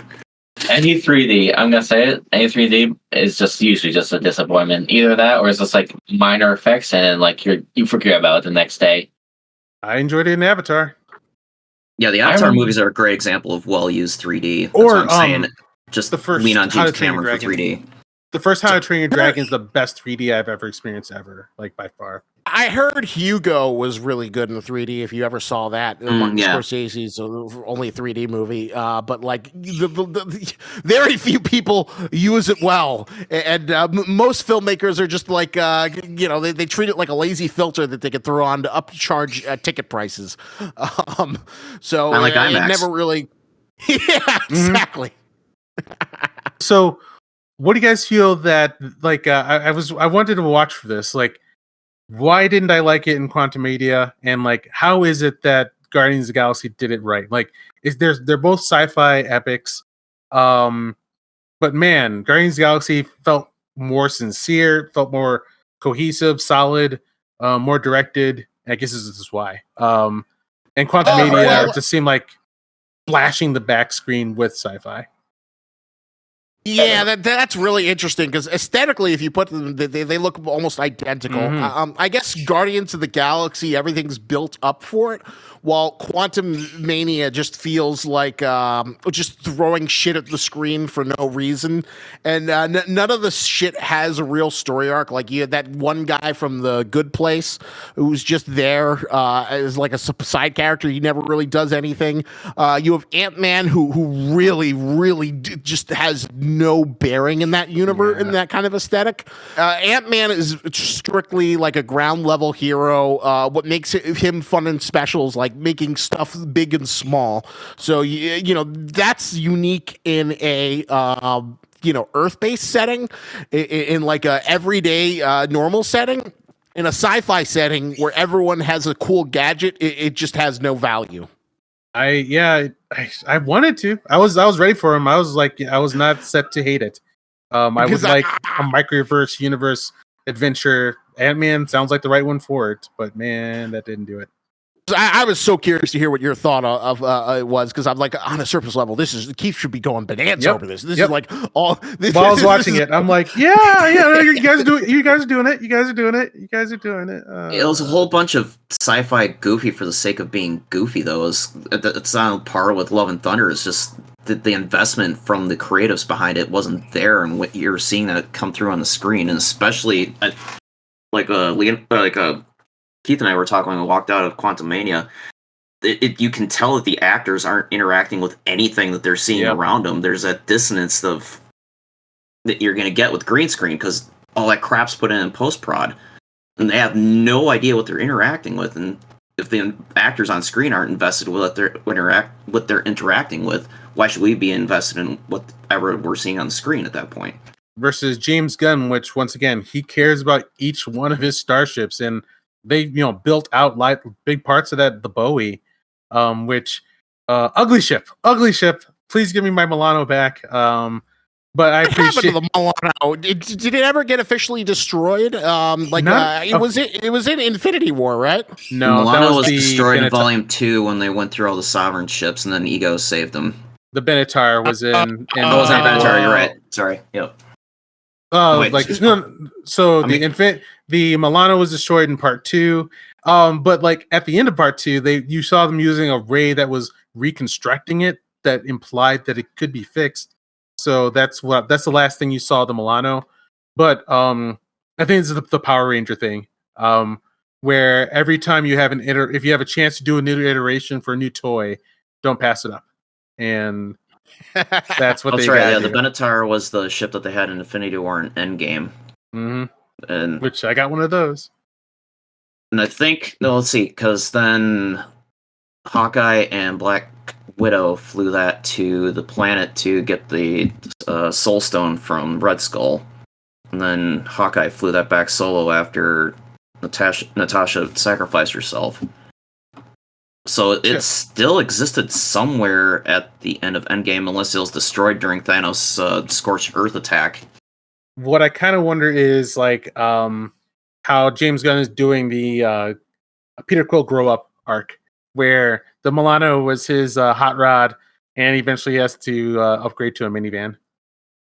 One element I did love is that them getting the classic Guardians uniforms. I thought that was like a nice element of we're the fully formed Guardians of the Galaxy. Some people didn't like it, but I was like, no, this is comic book accurate. I like it. I like James Gunn coming full circle and having these characters accept their identities as the Guardians of the Galaxy versus just being a ragtag crew that walks in slow motion.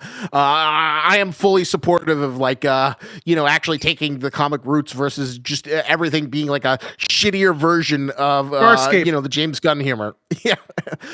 Were you happy that Nathan Fillion had like such a big supporting role? Finally, put his face on this. Like it seems like they were doing that on purpose to mess with Nathan Fillion fans. Where like when the first Guardians of the Galaxy came out and people were like, Nathan Fillion's gonna be able to, all the Firefly fans were like, oh shit, it's gonna be like freaking a Starjammer or some kind of space. Oh, he's hidden behind a blue blob of an alien. All right, and then in the second one, how'd they hide him again? He had a cameo as Wonder Man, but that was cut. Yeah, I thought he got to be something else also. But then, like, yeah, finally we get to see his face. But once again, they dress him up in a freaking suit that looks like a testicle. Once again, like I feel like they're making fun of like how much people want to see him again in something space oriented, and they're like, we did it again. Yeah, he's in charge of protecting the big fleshy space donut. Yeah, that's a great job. But we got to see him. James That was Gunn cool. had so much fun with that, like Orgovision heist scene where he just got. That was probably one of the most interesting set designs in the MCU that we've seen in a while. That just didn't feel. Yeah, that felt like it was like someone having fun with like getting Disney money versus like Ant-Man, where it just felt like CGI vomit. And I'm sorry, I still think the spacesuits for the whole team were inspired by Among Us, not 2001, like Gunn keeps insisting. Every time I saw that in the trailer, I'm like, they're totally Among Us. They're totally the Among Us characters. I thought it was this like Pac-Man parody picture I ever saw. Like, no, officially Gunn said that they're supposed to be inspired by 2001 Space Odyssey's suits, and like, no, that's Among Us. Yeah, totally Among Us. Brightly colored suits. Watch out, guys! Here comes the primary colors. Okay, and to their uniforms, I'll say I appreciate that he did it, and it makes sense, and it's a good callback to the comic book that costumes I didn't like. So I'm glad it was done. I guess like I wish that that wasn't the only costume we got to see him in, because I prefer the Farscape ripoff costumes that they were using, and I would have loved to see new versions of those very much, especially while they're maybe going out while they're doing like official space head business. When they're doing that, then yeah, have them in uniform. But when they're like going out to just save their friend, it would have been cool to see them in their space cowboy costumes. I loved that. I loved his first leather duster that is straight out of Farscape. Love that costume. Oh, space head? You mean Nowhere? Yes, Nowhere. Yeah, okay. The space head. Yeah, was I the only one who was kind of taken aback that he actually asked for them to jump in and take on the High Evolutionary ship when it's fully populated with civilians? I mean, I get the fact that one of the eyes extends out to be a massive ion cannon. But oh yeah, I was risking wondering the lives of everyone in the community that they're building on Nowhere. Like, yes, I was y'all like, should just jump the fuck back out as soon as you zap the evolutionary ship. It would have made a bit more sense if we saw way more people running around in Guardians of the Galaxy uniforms, and that like Nowhere is a battle station. But yeah, they definitely make Nowhere look like a village. So that was definitely odd. Yeah, I thought that was a little cavalier.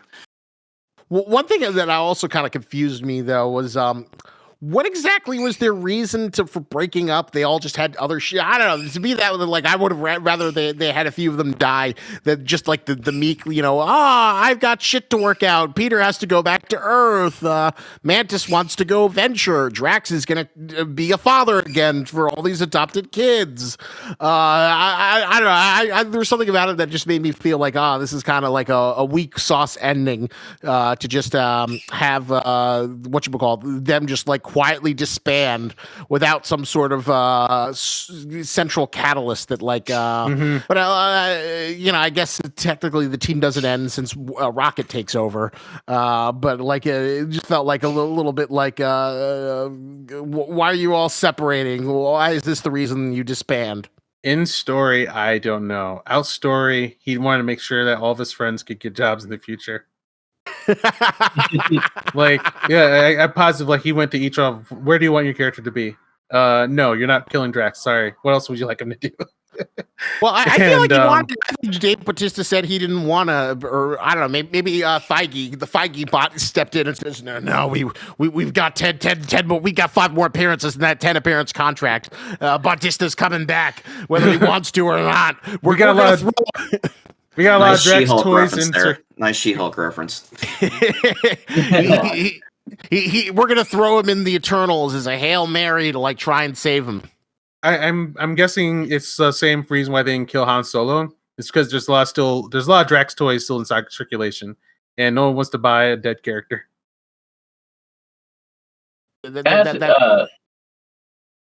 Yeah, like, Han Solo wanted to die, but like he's like, no, I'm still selling Han Solo action figures.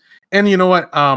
Once again, like, I'm totally okay with it. Like sometimes I do want my happy ending for my heroes that I love so much. Like the end of Picard, sure, and they even thought about it, but the creator was like, no, like I think he even referenced Return of the Jedi. He's like, when you have this much love and fun with characters, when you step away from it, you just want your imagination to keep flowing and like know that they're still out there doing whatever it is in your imagination. They belong to you. Enjoy it. And then Disney Star Wars comes along and says, no, we're going to kill all of them and you're going to like it. Like, no, this isn't like, sometimes it's not the place for that. Sometimes it's not the place for it. Kid Majestic, how hyped are you for that Rey movie? Yeah. I don't know. I was be honest. I thought Disney completely abandoned the sequels. I thought they were like, yeah, we're not done. We're done with this. We're doing this. We're just doing whatever Mando's doing. We're done with the sequels. I'm hoping that maybe they learn a lesson. Maybe, I don't know. maybe we'll just have a new, like, maybe Dave Filoni. Maybe Dave Filoni can do something. I don't know. It almost feels like they're making the Rey movie as an apology, but I don't know how sincere the apology is going to be, or if they even truly understand what they're apologizing for. I don't see an apology. I see angry spite. Like, what I saw with they told like the reason why like Rise of Skywalker is like it's a shit show. Over them, all the movie. The movie admits that it's a shit show. Like no one like in interviews, the people are like, it's not the fans' fault this time. They're not blaming the fans for not being cool enough to understand it. People involved were like, yeah, that wasn't too good. So I'm glad they finally admitted it. And then Mandalorian comes along, and everybody's in love with Star Wars again. Everybody's cheering, and this definitely wasn't a Kathleen Kennedy joint. So I just kind of felt like Kathleen Kennedy was like, these are my toys! And that's why like the Mandalorian ended so strangely. And all of a sudden, after that ending, that ended strangely for Mandalorian, now Rey's back. You guys are gonna like it, and that's what I'm seeing. My idea for like a Star Wars sequel would have been, I'd say if they want a real apology, they remake it, but instead of like having it be set like afterwards, where like all the characters are like all the old gen like original trilogy characters are still alive. Just make it cyberpunk, man. Just like have it like, I don't know, a million years in the future. Make it like all new characters, all new like kind of like setting. Like make it like really cool, like maybe like mecha like stuff that the Jedi have. Like let's go wild with it. Let's go like super wild with like. Let's go like really wild with like the setting of like a futuristic Star Wars, because Star Wars is already like futuristic, but like be more futuristic, be more like new technology. Because like I remember seeing like in the Visions like how they had like all those cool lightsaber stuff. Why don't we have that in Star Wars? Why don't we have like the lightsaber umbrella or the lightsaber like katana? Let's go wild with the Star Wars setting. We have the property, don't we? I mean, I've come been on. saying this. Like their best bet to save Star Wars is to do a gigantic time jump, and the characters to acknowledge we don't know what happened after Return of the Jedi, and then like make just tiny hints that like maybe the extended universe happened, maybe the sequels happen. Therefore, the fans who like either can keep either, but we go on, and they gotta do something. Also, just one last big thing that says, and no, Luke Skywalker doesn't suck. But if they're just going to keep going with this, then good luck, because like that's going to be the first movie I'm glad to not see in the theater. I am so curious. I just want to see if it's going to make theaters. Yes. Like I don't think it will. I think Indy's going to bomb.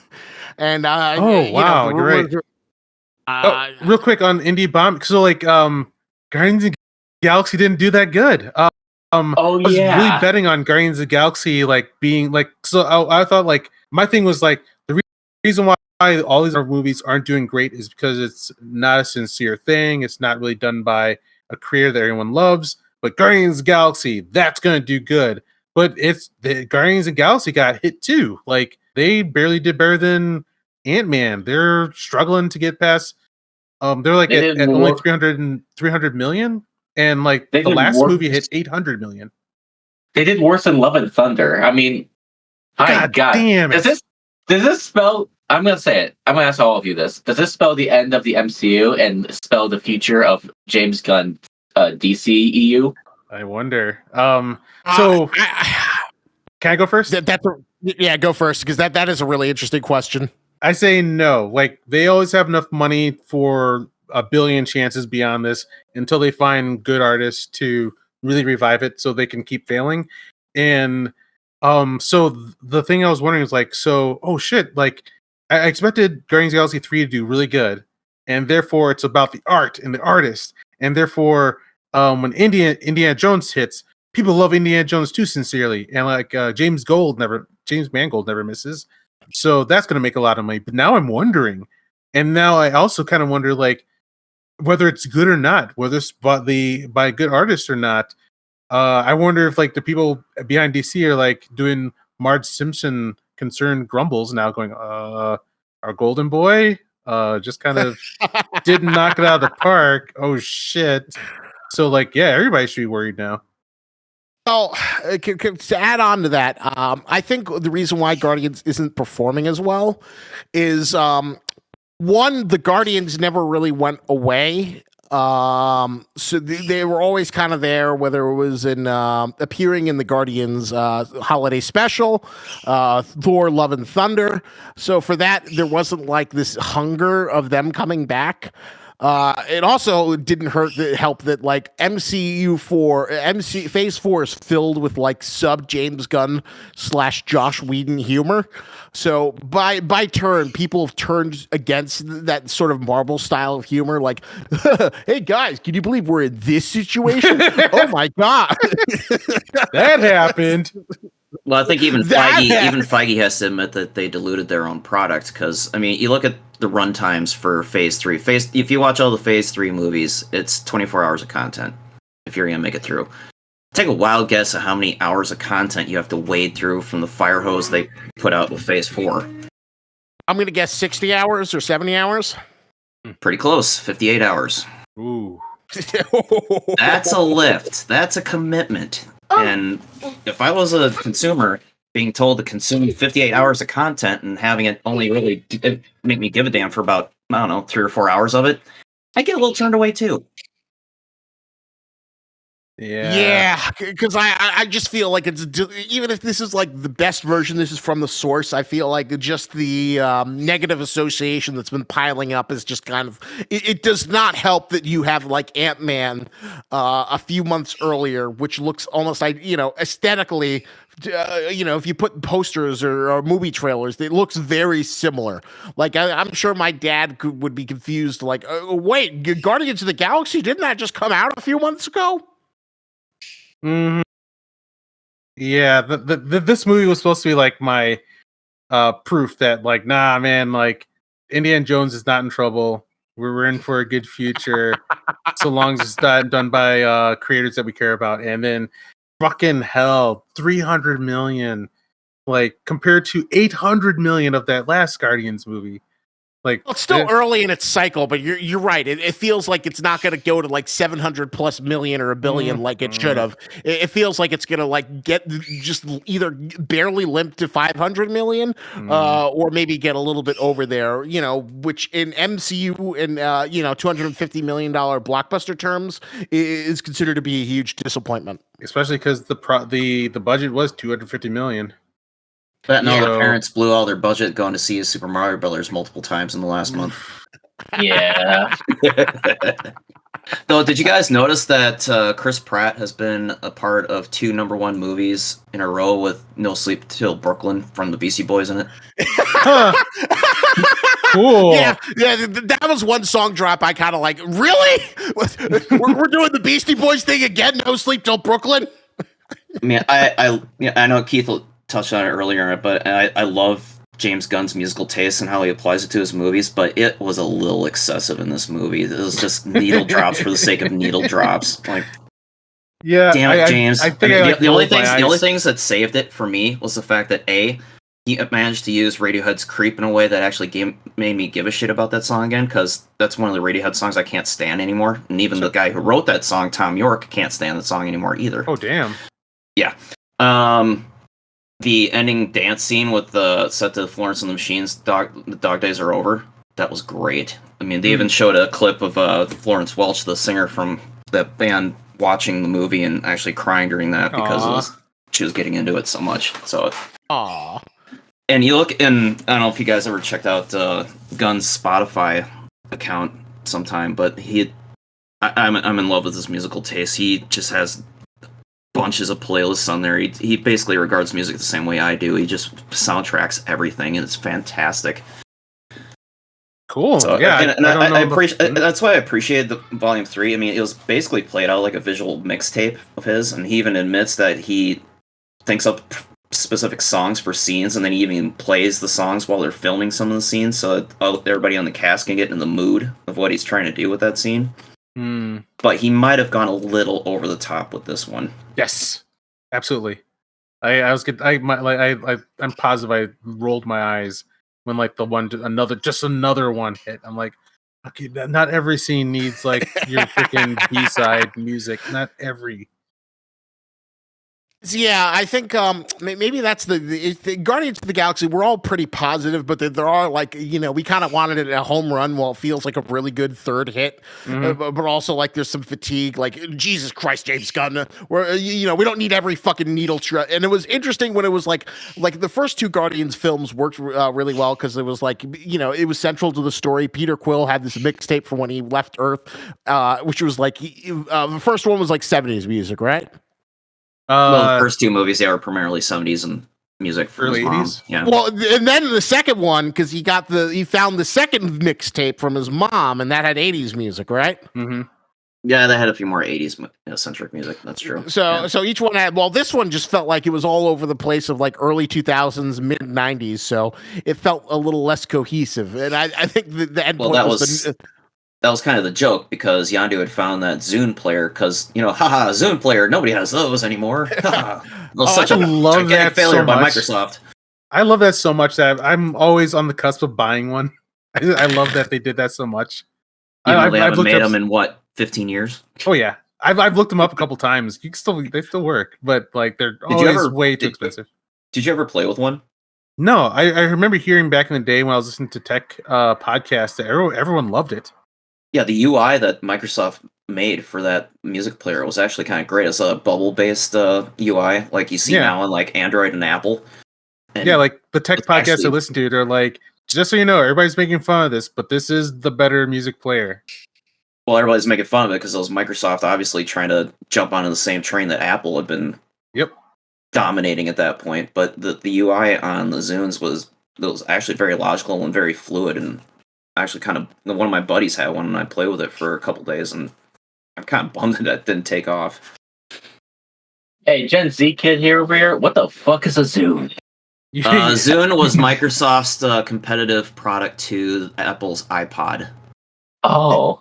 Yeah, because Apple kind of really was the big mainstream pioneer of the digital music player, and the first one that really got out into the public consciousness.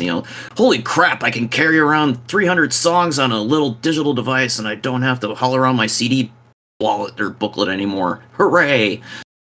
And Microsoft tried desperately to follow that up, and to play just never caught on. Because like I was one of the people who thought that was dumb. I was like, "You're gonna spend fucking $800 for that music? That's nuts. That no one's going to do that. That'll never catch on." Oh wait, oh shit, everybody's doing it. Oh wait, this is actually good. And by the time I had one, I didn't need a Zune. now you fast forward to nowadays, and everybody plops down $1,200 a year for a new mobile phone. And it's like, yeah, didn't see that coming. I was like, $1,000 for a phone. That'll never work. Oh, here we are. We're such relics of our generation. Anyway. All right. Any other notes? I think most of my notes have been covered. I have a question. Please. So James Gunn has said that repeatedly that he thinks as the Guardians trilogy as like Rocket's story, and in the movie, Lila says to Rocket, "This has always been your story." I'm gonna disagree with James Gunn on this. I'm gonna say I'm gonna do a little controversial take. I think this has been more Nebula's story than Rocket's story. If there was ever a secondary character whose stories have the trilogy has been focused on more.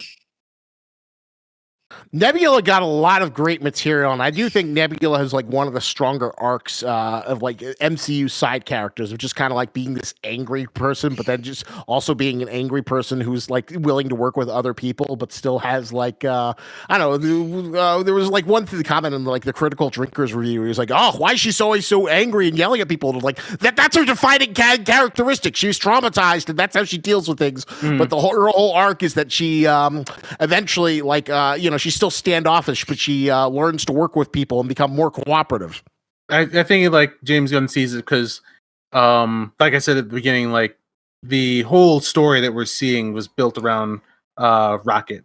Like when he was like thinking about like Guardians Galaxy and like how Marvel was like, yeah, it's space guys with Bugs Bunny, and then he was like, no, wait, it's a tortured character who doesn't belong anywhere. We all been through that. We all feel it.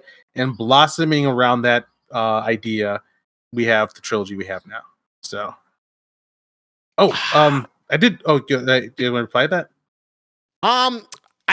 I like Rocket a lot. I think Bradley Cooper gives a great vocal performance, especially like in the final scene where he says, "I'm Rocket Raccoon." Where originally that was kind of like that was a nice moment because originally he hated the raccoon thing as like a derision, and he's like, "Don't go, I'm not a raccoon." But then he sees like the little thing, Phyllis raccoon from Earth, and he like kind of accepts it and he accepts his name. But to me, it kind of made me wonder because he was on Earth during the blip, and it's like you didn't happen to see any raccoons when you're on Earth with the Avengers? I go long periods of time of never seeing raccoons. Yeah, well, yeah. It just, I don't know. It kind of made me question it a little bit, but yeah, anyway. I mean, it made for a nice character moment in Volume 3. I'll give him that. But I still think it's still the Star-Lord show, though. Yes. Yeah, especially part 2. Star-Lord gets all the best lines. He's the charismatic. He's the Han Solo who got to be the Luke Skywalker, which was which was like the magic of the character. But it's kind of a shame that Kid Mystery. Would you say that the Guardians films kind of felt like your Star Wars when you were like growing up with these movies? Because I did. It wasn't that far along with the prequels where I wasn't familiar with them growing up. The sequels certainly weren't my Star Wars. Certainly not. I'd say if there's anything besides Star Wars that I would grow attached to, I'd say it would be Guardian, hands down. Not Harry Potter or Lord of the Rings or anything like that. Would you say? I was I'd watch those movies. I remember reading The Hobbit back when I was a kid. But I wouldn't say I would be as much a fan as I was with Star Wars and Guardian compared to Harry Potter and Lord of the Rings. Cool. So I guess when I guess I say Star Wars, I mean as a kid, the big fantasy world that filled up my mind and where I would want to explore. Would that be the MCU for you then? Yes, that would be the MCU, I'd say. All right. I was kind of wondering if they actually managed to do that. Where I remember, the first time I heard someone say, "I like Marvel movies," I was like, "What? Oh shit! People are noticing this is Marvel." It's just we come from a time where people didn't know the difference that there was a difference between Marvel and DC. Although I got to bring you back for an era, this writer strike. People have been reminiscing about the last writer strike in 2007 and 2008. And you remember Heroes? Yes. Oof. Damn. The tragedy. I remember Nerd Television was like so excited about it, like, yeah, finally a mainstream version of our stories that people are actually liking. This is it. This is our time to shine. And then it just kind of like collapsed on itself. But my favorite was like how each one would have that like that like fucking Indian music. Oh my God. They would have the guy and he would just give some sort of meaningless monologue, like something from Picard that would sound, change is coming. But what does change mean? Man. Change is for ourselves. Like season 2 Picard writing. Oh. What show ate more shit than Heroes? That was brutal. That was the event show. And then I remember like the moment where it turned, and it was like the boy who could fly took the girl who can't take harm on a billboard, and he was like, I just don't want you to hurt anymore. And like you just heard the entire planet go, oh. So yeah. I stopped watching that about halfway through second season. I was so bummed by that. Now that is a show that deserves a 5-hour video essay recapping its cultural significance and going through all the insane plot points. It just feels like the kind of thing that like the generation forgot that was like such a big deal. Because I remember it was like, come watch the latest episode of Heroes, and we'll have the premiere trailer for Fantastic Four: Rise of the Silver Surfer, and we'll also have X-Men 3 premiere trailer, and it was like, oh yeah. This is so cool. Marvel nerds unite. And it was like we were getting so excited for these like reheated fucking scraps compared to what the MCU would become later on. Save the cheerleader, save the world. Yeah, save the cheerleader, save the world. Yatta! Oh my God. Oh man, yeah. And like one of my favorite things around that was like one of the first conventions I ever went to is the very first Power Ranger convention, which blew all of our minds. It's like one of the first times on the internet all of us geeks actually got to see each other, and we're like, whoa, holy shit, it's real. And then the stars actually from Power Rangers started walking among us, and we're like, oh my God, this is real. And then one of them from Power Rangers Magic Force, I forget what it's called, he was a Heroes fan, and like he told us that the monument, the first finale was just around the corner. And like we all went around the corner and did the hero exploding pose in front of it. So yeah, the zeitgeist back then was huge for Heroes. That was such a great moment. And then it's the worst show that I never want to remember. But that first season, man. The only good thing to come out of that last writer's strike was Dr. Horrible's sing-along blog. Oh yes. And the worst casualty to me of this strike is Cobra Kai. Cobra Kai, I thought was done, but they stopped production, and Cobra Kai is now going to be delayed. Like of all the shows, I wasn't worried about anything because like there's not much coming out that I am caring that much about. Cobra Kai. Oh come on, you're getting a Babylon 5 animated movie next month. Be happy. Oh, wait, that's coming out next month, or they're going to start? That's what I thought I saw. I'm unexpectedly. I'm glad to go back there. Release time. I'm glad to go back to the Babylon 5 universe. So that's gonna be fun. I really hope. Go ahead. I really hope this strike actually like yields some results for like actual creators, and I honestly think that more like creatives, like artists or like CGI artists or like all that should be more striking, because like the industry right now is so fucked right now. Like it's all just like it's becoming more of like a gimmick job and not like an actual job, which it should be. Like artists like in the industry are being like so underpaid, and I really hope like this strike actually tells executives, hey, pay us more money and stop disrespecting your people who work for you. I guess I've been peeking at economics more and more lately, and I want that too, the ideal, but it's not as simple as we think it is, and there's like some hard math that some people should have been doing. There's smart people out there. It needs to be fixed, but just I guess maybe them striking will maybe make them finally make those smart people do that math. that can finally get people paid what they need to. It's so weird, this streaming world, because it feels like it's you made a lot more if you were like, working on Big Bang Theory, or you're on a because you got like syndication rights, and so like it was funny. A while ago I was doing like Lyft, and I was I was driving around the stunt actress, and she was like showing me her SAG AFTRA payments, and she got $4,000 for this one day where her episode would re-air, and it was like a great system. But as far as I know, I don't think there's anything comparable in the stream world where if your episode gets X amount of streams, you get like a royalty for it. It's just like a flat rate. Oh, did you see Chado talk about that?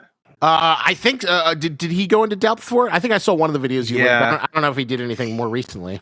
He mentioned how like part of the math of like why you don't get paid for like stuff. Well, you don't, because like nobody's making money on streaming, and then like what money gets made on streaming is like new shows, and then that brings in more subscribers. But if you're watching, if you're binging some old show, if you're binging an old show that's not bringing in new subscribers, all you're doing is you're not putting more money in anybody's pockets.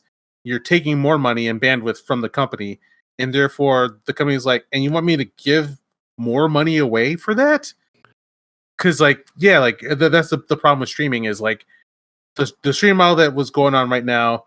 Only a few players are making any kind of money, and everybody else is just like tanking and not making money. So the writer's saying, "Give me money from stuff you're losing money on," and that's a hard thing to figure out the math on.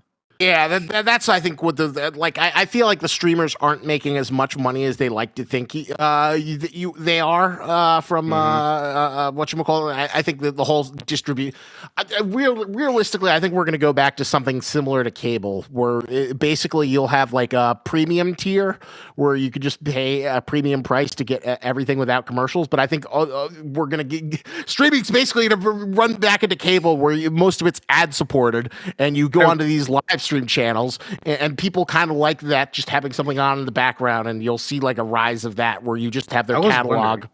Will things implode hard enough to rock us back to the Stone Ages? Because there's those actors who are talking about how one of the reasons why we're not getting as much great stuff as we used to is that like if a movie comes out and it doesn't do well in the theater, they were always like, that's fine because we will always make our money back in DVD sales. And that once we lost that, then that lost a lot of like the risk that anyone could ever take. So I do kind of wonder if companies can just say, "I'm sorry, everyone, we can't afford to do this anymore. We're just not going to. I'm so sorry," and then like a world could come back where like physical media mattered again. Well, physical media has already kind of like had a resurgence. It's become record players just because like the cloud is always changing. I don't know. I feel like people are buying DVDs just because like they want that episode of Community where they have the dark elf, and they don't want like the man to tell you, oh, it doesn't, it could offend somebody in today's sensibility. Fuck you. I'm gonna have it in this cloud where it will never disappear. So I feel like that's kind of like putting a premium, and it's weird. Like on eBay, there's this huge market for like old games from like the PS2 era, where people are just having this affection towards physical media. And I feel like the digital age originally was like, oh my god, you can have everything. Netflix is all the time. This is so amazing. But then once you started taking things and you couldn't find things else consistently, I think someone's got to come up with a new model. I think you're not making the kind of money you need from it. Chadow's probably right. Once you have a subscriber and they're just eating up bandwidth for older material, there's got to be a more effective way to monetize that. So yeah, I don't like, and then like South Park made fun of this at the last writer strike. They're like, yeah, we want that internet money, and like the executives in that cartoon were like, there's no money, like what, we don't know what to give you.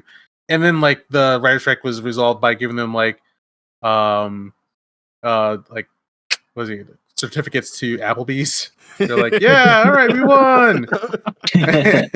So yeah, I do hope it, because like, yeah, like we've seen the stories of people in like the special effects industry just like, you know, killing themselves to make the stuff. And to me, like, writers should have always meant more than they do in the industry, because the greatest stuff we have is because of great writers, but we don't really see like huge awards for them. Here's the thing that I also think is going to hurt the writer's strike a lot. What I keep on seeing is like, you know, the Adam ruins everything, Adam Condover in like my tweets. Yeah. And like, you know, I want to be a writer. I want to get into the Valhalla of the writer's room. That's my ultimate dream. These should be my peers in arms. But every time I see him, I'm like, yeah, you know what? Fuck you. You should starve. I was thinking exactly that. Just an awful like thing, which is an awful thing to think. But like after 2022, when you just had like one shitty thing after another, Yes. you know, the people who are doing a Hot D, give them all the shit. But the Rings of Power, yes, like She-Hulk. Do I really want to make people who make She-Hulk or Rings of Power richer? Like, am I really like? I guess like I was thinking about that. I was like, the people who just make stuff that like I hate, like, you know. But I think we're looking too focused. Like this is the broad industry. That is, but like we shouldn't be rewarding people. I don't know. I don't know how to do this. Like I feel like sorry. I feel like if we're having sorry. No, go on. Do your thought. Oh, if you're having like, I feel like if you pay them more, we get better writers, and we don't get these She-Hulks or Rings of Power. If we give them more like respect in the industry, we don't have to go to the bottom of the barrel, like bad dialogue, bad writing, bad everything stuff. Because like I feel like right now we're due to like this not much respect for like the writers and not much pay for the writers is like causing them to get like go to the darkest reaches for these shows, and like having like the execs like meddle in like the writers like room, and like making them like executive like choices for the writers is making like these like awful shows. Sort of, and like I've been tracking like this kind of stuff where like I think making people hungry makes for better art. And I don't want this to be the way it is. But like when people are more comfortable, and like if you get rich off of like, you know, bad art, then you don't have to worry hard. You don't have to try hard, and the more money you give someone, the more like I think like I've seen like creators, the more richer they get, the more power they get, the less good the art gets. Well, so I don't want that to be the solution. I don't want to say beg for our money and then make good art, but yeah, something needs to be done. Oh, here's my suggestion. I think the big problem is, you know, a lot of the diversity and inclusion thing, which, you know, I don't think it's inherently wrong to have more diverse stories or more diverse people telling it. But I do think that a lot of people who get picked for these big projects don't necessarily have the qualifications or interest outside of the Disney paycheck. What I really think the Disneys and the Netflixes need to do is they need to have like a Blumhouse division where they put the up and coming talent and give them like, you know, a cheap TV show or a cheap $5 million movie. You know, Jordan Peele became a name because he made Get Out for like $4 or $5 million. And like, if you can't make a great movie with those resources, then what the hell? That's what made the original MCU great, is that you took chances on people who wouldn't get the chance. But now you're getting people who haven't quite earned the chance, and you kind of get this sort create of in-house the world that we used to have, where like, you know, you had a Joss Whedon that's coming up, you had a James Gunn that's coming up, and show that they are the ones that have proven with little money that they can create great things, and then give them the big projects. Versus, I guess I think good idea, even though they are trying to do that anyway, because the Rick and Morty writers did do great things with little things, and now in the big stage, now they're not doing that great. great. Oh, crapshoot. Yeah, it's interesting because I mean, I guess Keith, you are right. Like pilfering the Rick and Morty staff feels like it should be equivalent of that, but it has not reached. And it's hard to say. Was it because they had the Dan Harmon overseeing it, and that's kind of what still gave Rick and Morty the edge? And if you put them out of that, they're just more of a bland product.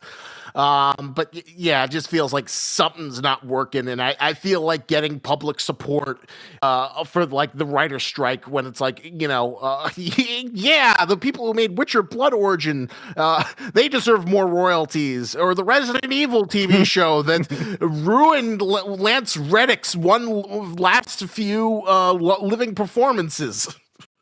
Yes. Where he cosplays as Give them more money. Give them. No. Well, something needs to be figured out. I still hope that they overall win, but like, there's a part of me, the angry little monkey that like whenever I just Adam Conover, you were doing more hurt. Just go in a hole. Just stop posting on Twitter. Just go away. Yeah. Yeah, they need to make their like an in-house Blumhouse or A24, and like let's watch them. Just give them a little money, and like this is your audition for the big times. Go for it, and start creating some new artists that we do need. Like go make beef set in the MCU. Because actually, well, speaking of like positive and diversity and stuff, like it was actually pretty interesting that I saw a lot of good clips. Did any of you see the Moon Girl and Devil Dinosaur TV show? Oh yeah, I keep on seeing little bits of it, and it looks really impressive. It's from this like Australian studio that like knocks it out of the park with all their animations. They did like Rise of the TMNT. They did this other thing called Lego Monkey Kid, which was like really well animated, and it just looks like oh wow, this is a fun little project. Oh, this is a nice little space where it seems like it's going really hard and being really creative for something that where you have that kind of freedom. That's the one that just popped up on D Plus about a couple months ago, right? That's the one. I think overseen by Lawrence Fishburne. Oh, the creators we should be giving money to are Team Cobra Kai. They get it. They're the ones that deserve it. Cobra Kai only. Say what? I was saying only Cobra Kai and only. Yes. Well, so I guess we're kind of. I got to get going soon. Kid Mystery's probably got to get going soon for his prom. But one thing, all right. One thing I want to throw in before we go to the final thoughts. Kid Mystery, how you looking forward to the Marvels? The Marvels. Okay. Keith knows this. I didn't really like the first Marvel Captain Marvel movie. I don't know. I'll be honest. I haven't watched like a lot of the Disney TV shows. Like I just kind of gave up on the Disney Plus TV shows. What was the last one you saw? She-Hulk, and I couldn't even finish that. But honestly, I think I might just skip this one Marvel movie. And it's gonna be the first one I missed. Like there's nothing interesting to me. Like Kamala Khan. Like I don't think the writing is gonna be good for like Kamala Khan. I don't think the characters of Captain Marvel or Monica Rambeau are gonna be very interesting. I don't think the plot, from what I've seen from the leaks, I don't think the plot is gonna be good. I don't think. Do you hear? Okay, can I give like, since I don't think any of you really care about the movie, can I give you like a little spoiler of like a part of it? I want to hear. Yes. Apparently, there's gonna be a musical section in this movie. Oh no. Yep. There's gonna be a whole ass musical, like planet scene. I don't know if they're gonna keep it, but like it was definitely planned as like a whole song and dance show in like there. I have more curiosity for it. I can imagine going to see it if like I just have that much extra money laying around. There's that little else going on. And also really like Couch Command episode. Yeah. So maybe, but yeah, that's one I'm not. I'll say like the trailer has very much tricked me into thinking that it might be good though, because I do love that trailer. But really, that music. I mean, it's. Oh no, I'm being manipulated. I can tell. I'm not saying that's going to be good. I can tell. So manipulated. Yeah, I can tell. That I'm saying it outright. I'm being manipulated. I don't think it's actually going to be good, but I do enjoy the trailer. the you're music. just biased because they picked Intergalactic and it seems like a good song for that. Yes, exactly. Like when at the editing and cutting they did to it had me like bobbing my head, and there's like this moment where like a whole bunch of people do this like dance move to it. I'm like, cool. But like I get these kind of trailers now. Like I'm not fully tricked on saying that this is a good trailer. Trailer just looked cheap. A lot of people. It just looked like, oh crap, are the special effects not done? Yeah, it just looked like they're like pinching money. If you told me that was a TV show, I would completely believe you. Like even Monica Rambeau's costume just looked like baggy and cosplay, and not like that usual tight leather you associate with like a MCU costume. Just everything about it looked like really, really cheap. And hey, maybe she was dressing for comfort, man. Give her a break. And because DJ unlocked the ability really hard on me is how much I can tell how many of the actors aren't in the same room at the same time. Oh yeah, I just realized that like weeks ago, of scenes where like they're not in the same room. Yep, clearly not in there. Well, it's like we were talking earlier. It's like we were talking earlier about Quantum Mania. There was that dissonance with all the actors with not actually understanding what they're acting with in the frame at any given time. Or like how like Bill Murray definitely was not there with the rest of the crew. Like you could every time you cut to Bill Murray was the back of a body double of the person listening to him.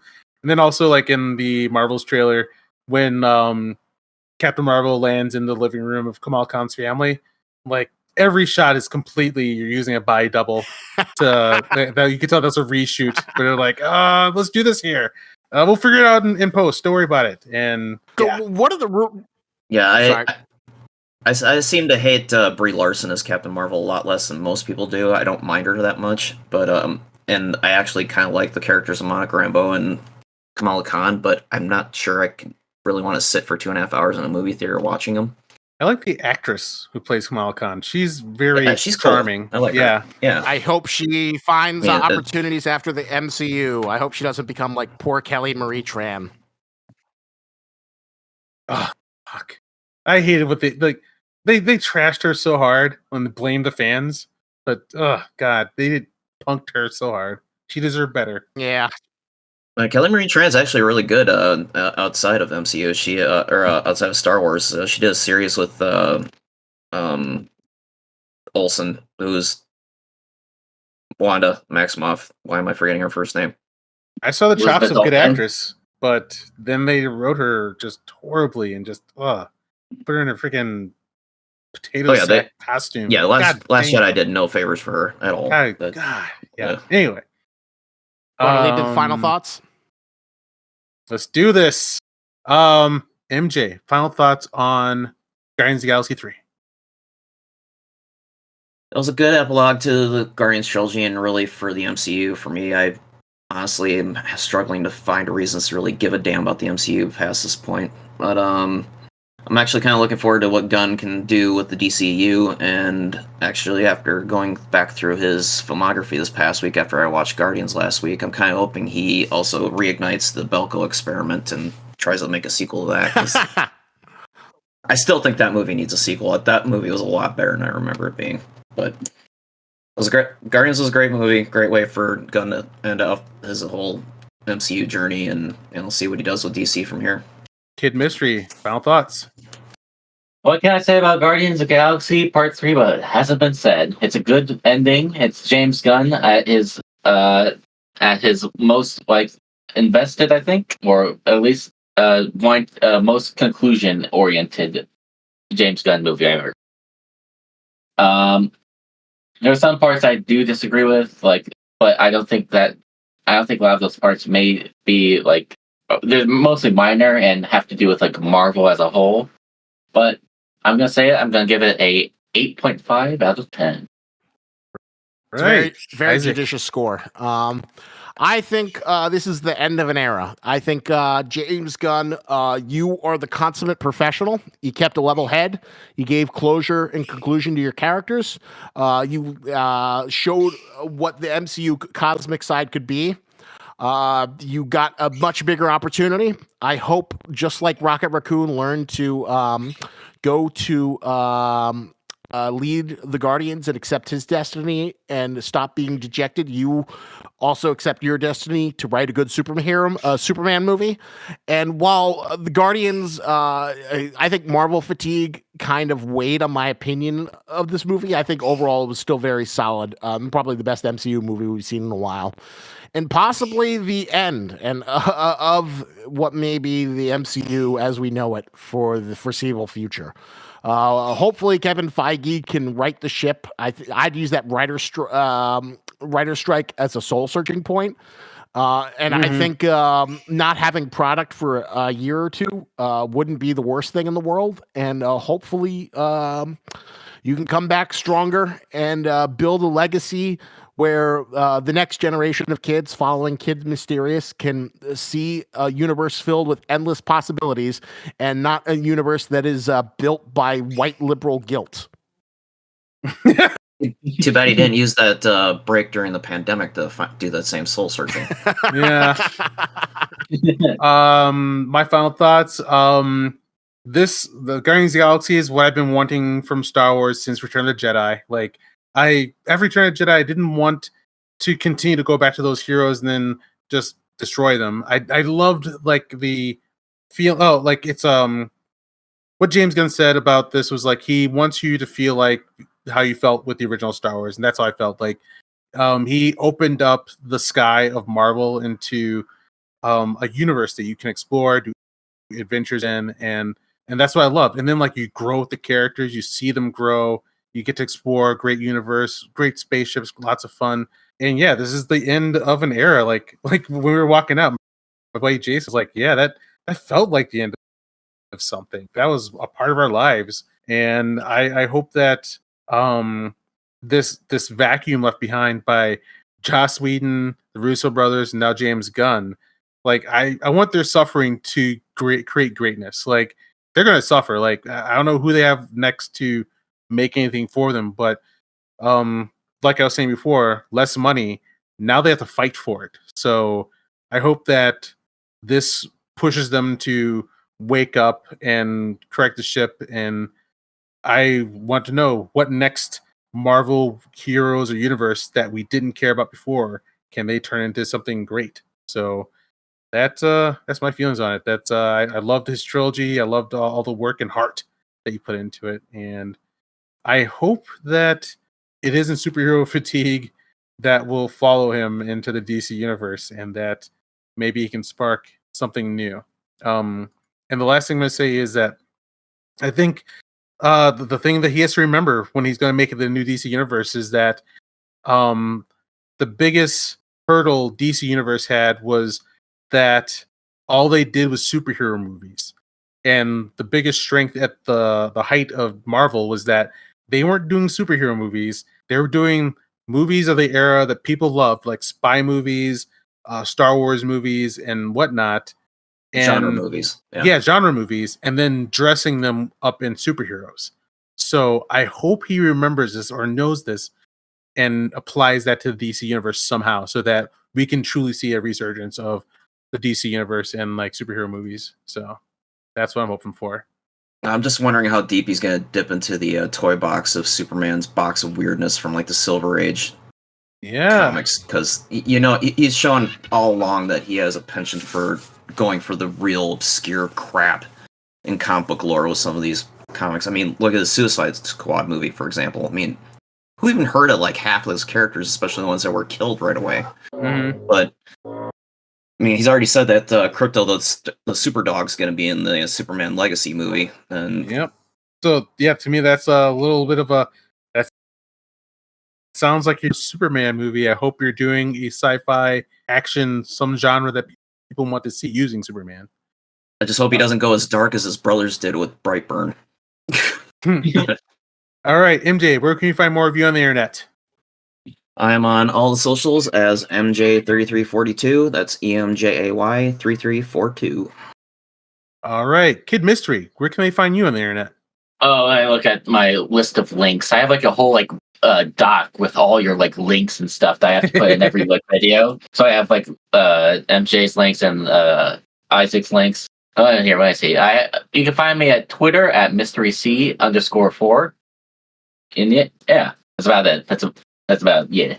Right on. Isaac, where can you find more of you on the internet? You can find me at Lobster Magnet Reviews. I've got a new video talking about is Velma right-wing propaganda. It's mostly finished. Hopefully, once I get a thumbnail, I'll put it out there for all the world to see. Oh yeah, I'm getting I'm hitting the topics when it's hot. I'll be there, dude. All right. Hopefully people still hate Velma enough to actually watch it, and the second half of the video branches into a wider discussion. I'm just surprised you guys made it past the first episode. But, I got sucked down the well of the hate watch. They got me. I was part of the problem. My mom almost suggested we watch it, and I turned her away. I had to. I would be very curious as to what your mom thinks of it, because she has a different opinion sometimes. I'm just worried that the new season of Clone High is going to go down the Velma well. I'm getting that vibe from the Clone High trailer, but we'll see. Well, hopefully Chris Lord and Phil Miller, keep the quality up. They haven't missed, so they're one of the few creatives who I would completely trust. Unless it's Solo. Well, we didn't get to see what they did on Solo. We didn't get to see what they did. And that Kathleen Kennedy didn't like it. Maybe it was that good, huh? Whoa! Got you, Kathleen. All right. Two guys that could have the clone of John F. Kennedy say, "I'm a Kennedy. I'm not used to tragedy." All right. You can find me at Keith Justice on Instagram, at Keith Hayward on the Twitter. You can find this podcast now, thanks to Kid Mystery, on YouTube at Couch Command Unlimited. So please like us and subscribe on YouTube. And you can find this podcast and more on popgeeks.com. Thank everyone for listening, and we'll see you next time. Take it easy. Geek out.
My name is John Crichton. I'm lost, an astronaut shot through a wormhole in some distant part of the universe. I'm trying to stay alive. Aboard this ship, of escaped prisoners, my friends. If you can hear me, beware. If I make it back, will they follow? If I open the door, are you ready? Earth is unprepared, helpless for the nightmares I've seen. Or should I stay, protect my home, not show them you exist? But then you'll never know the wonders I've seen.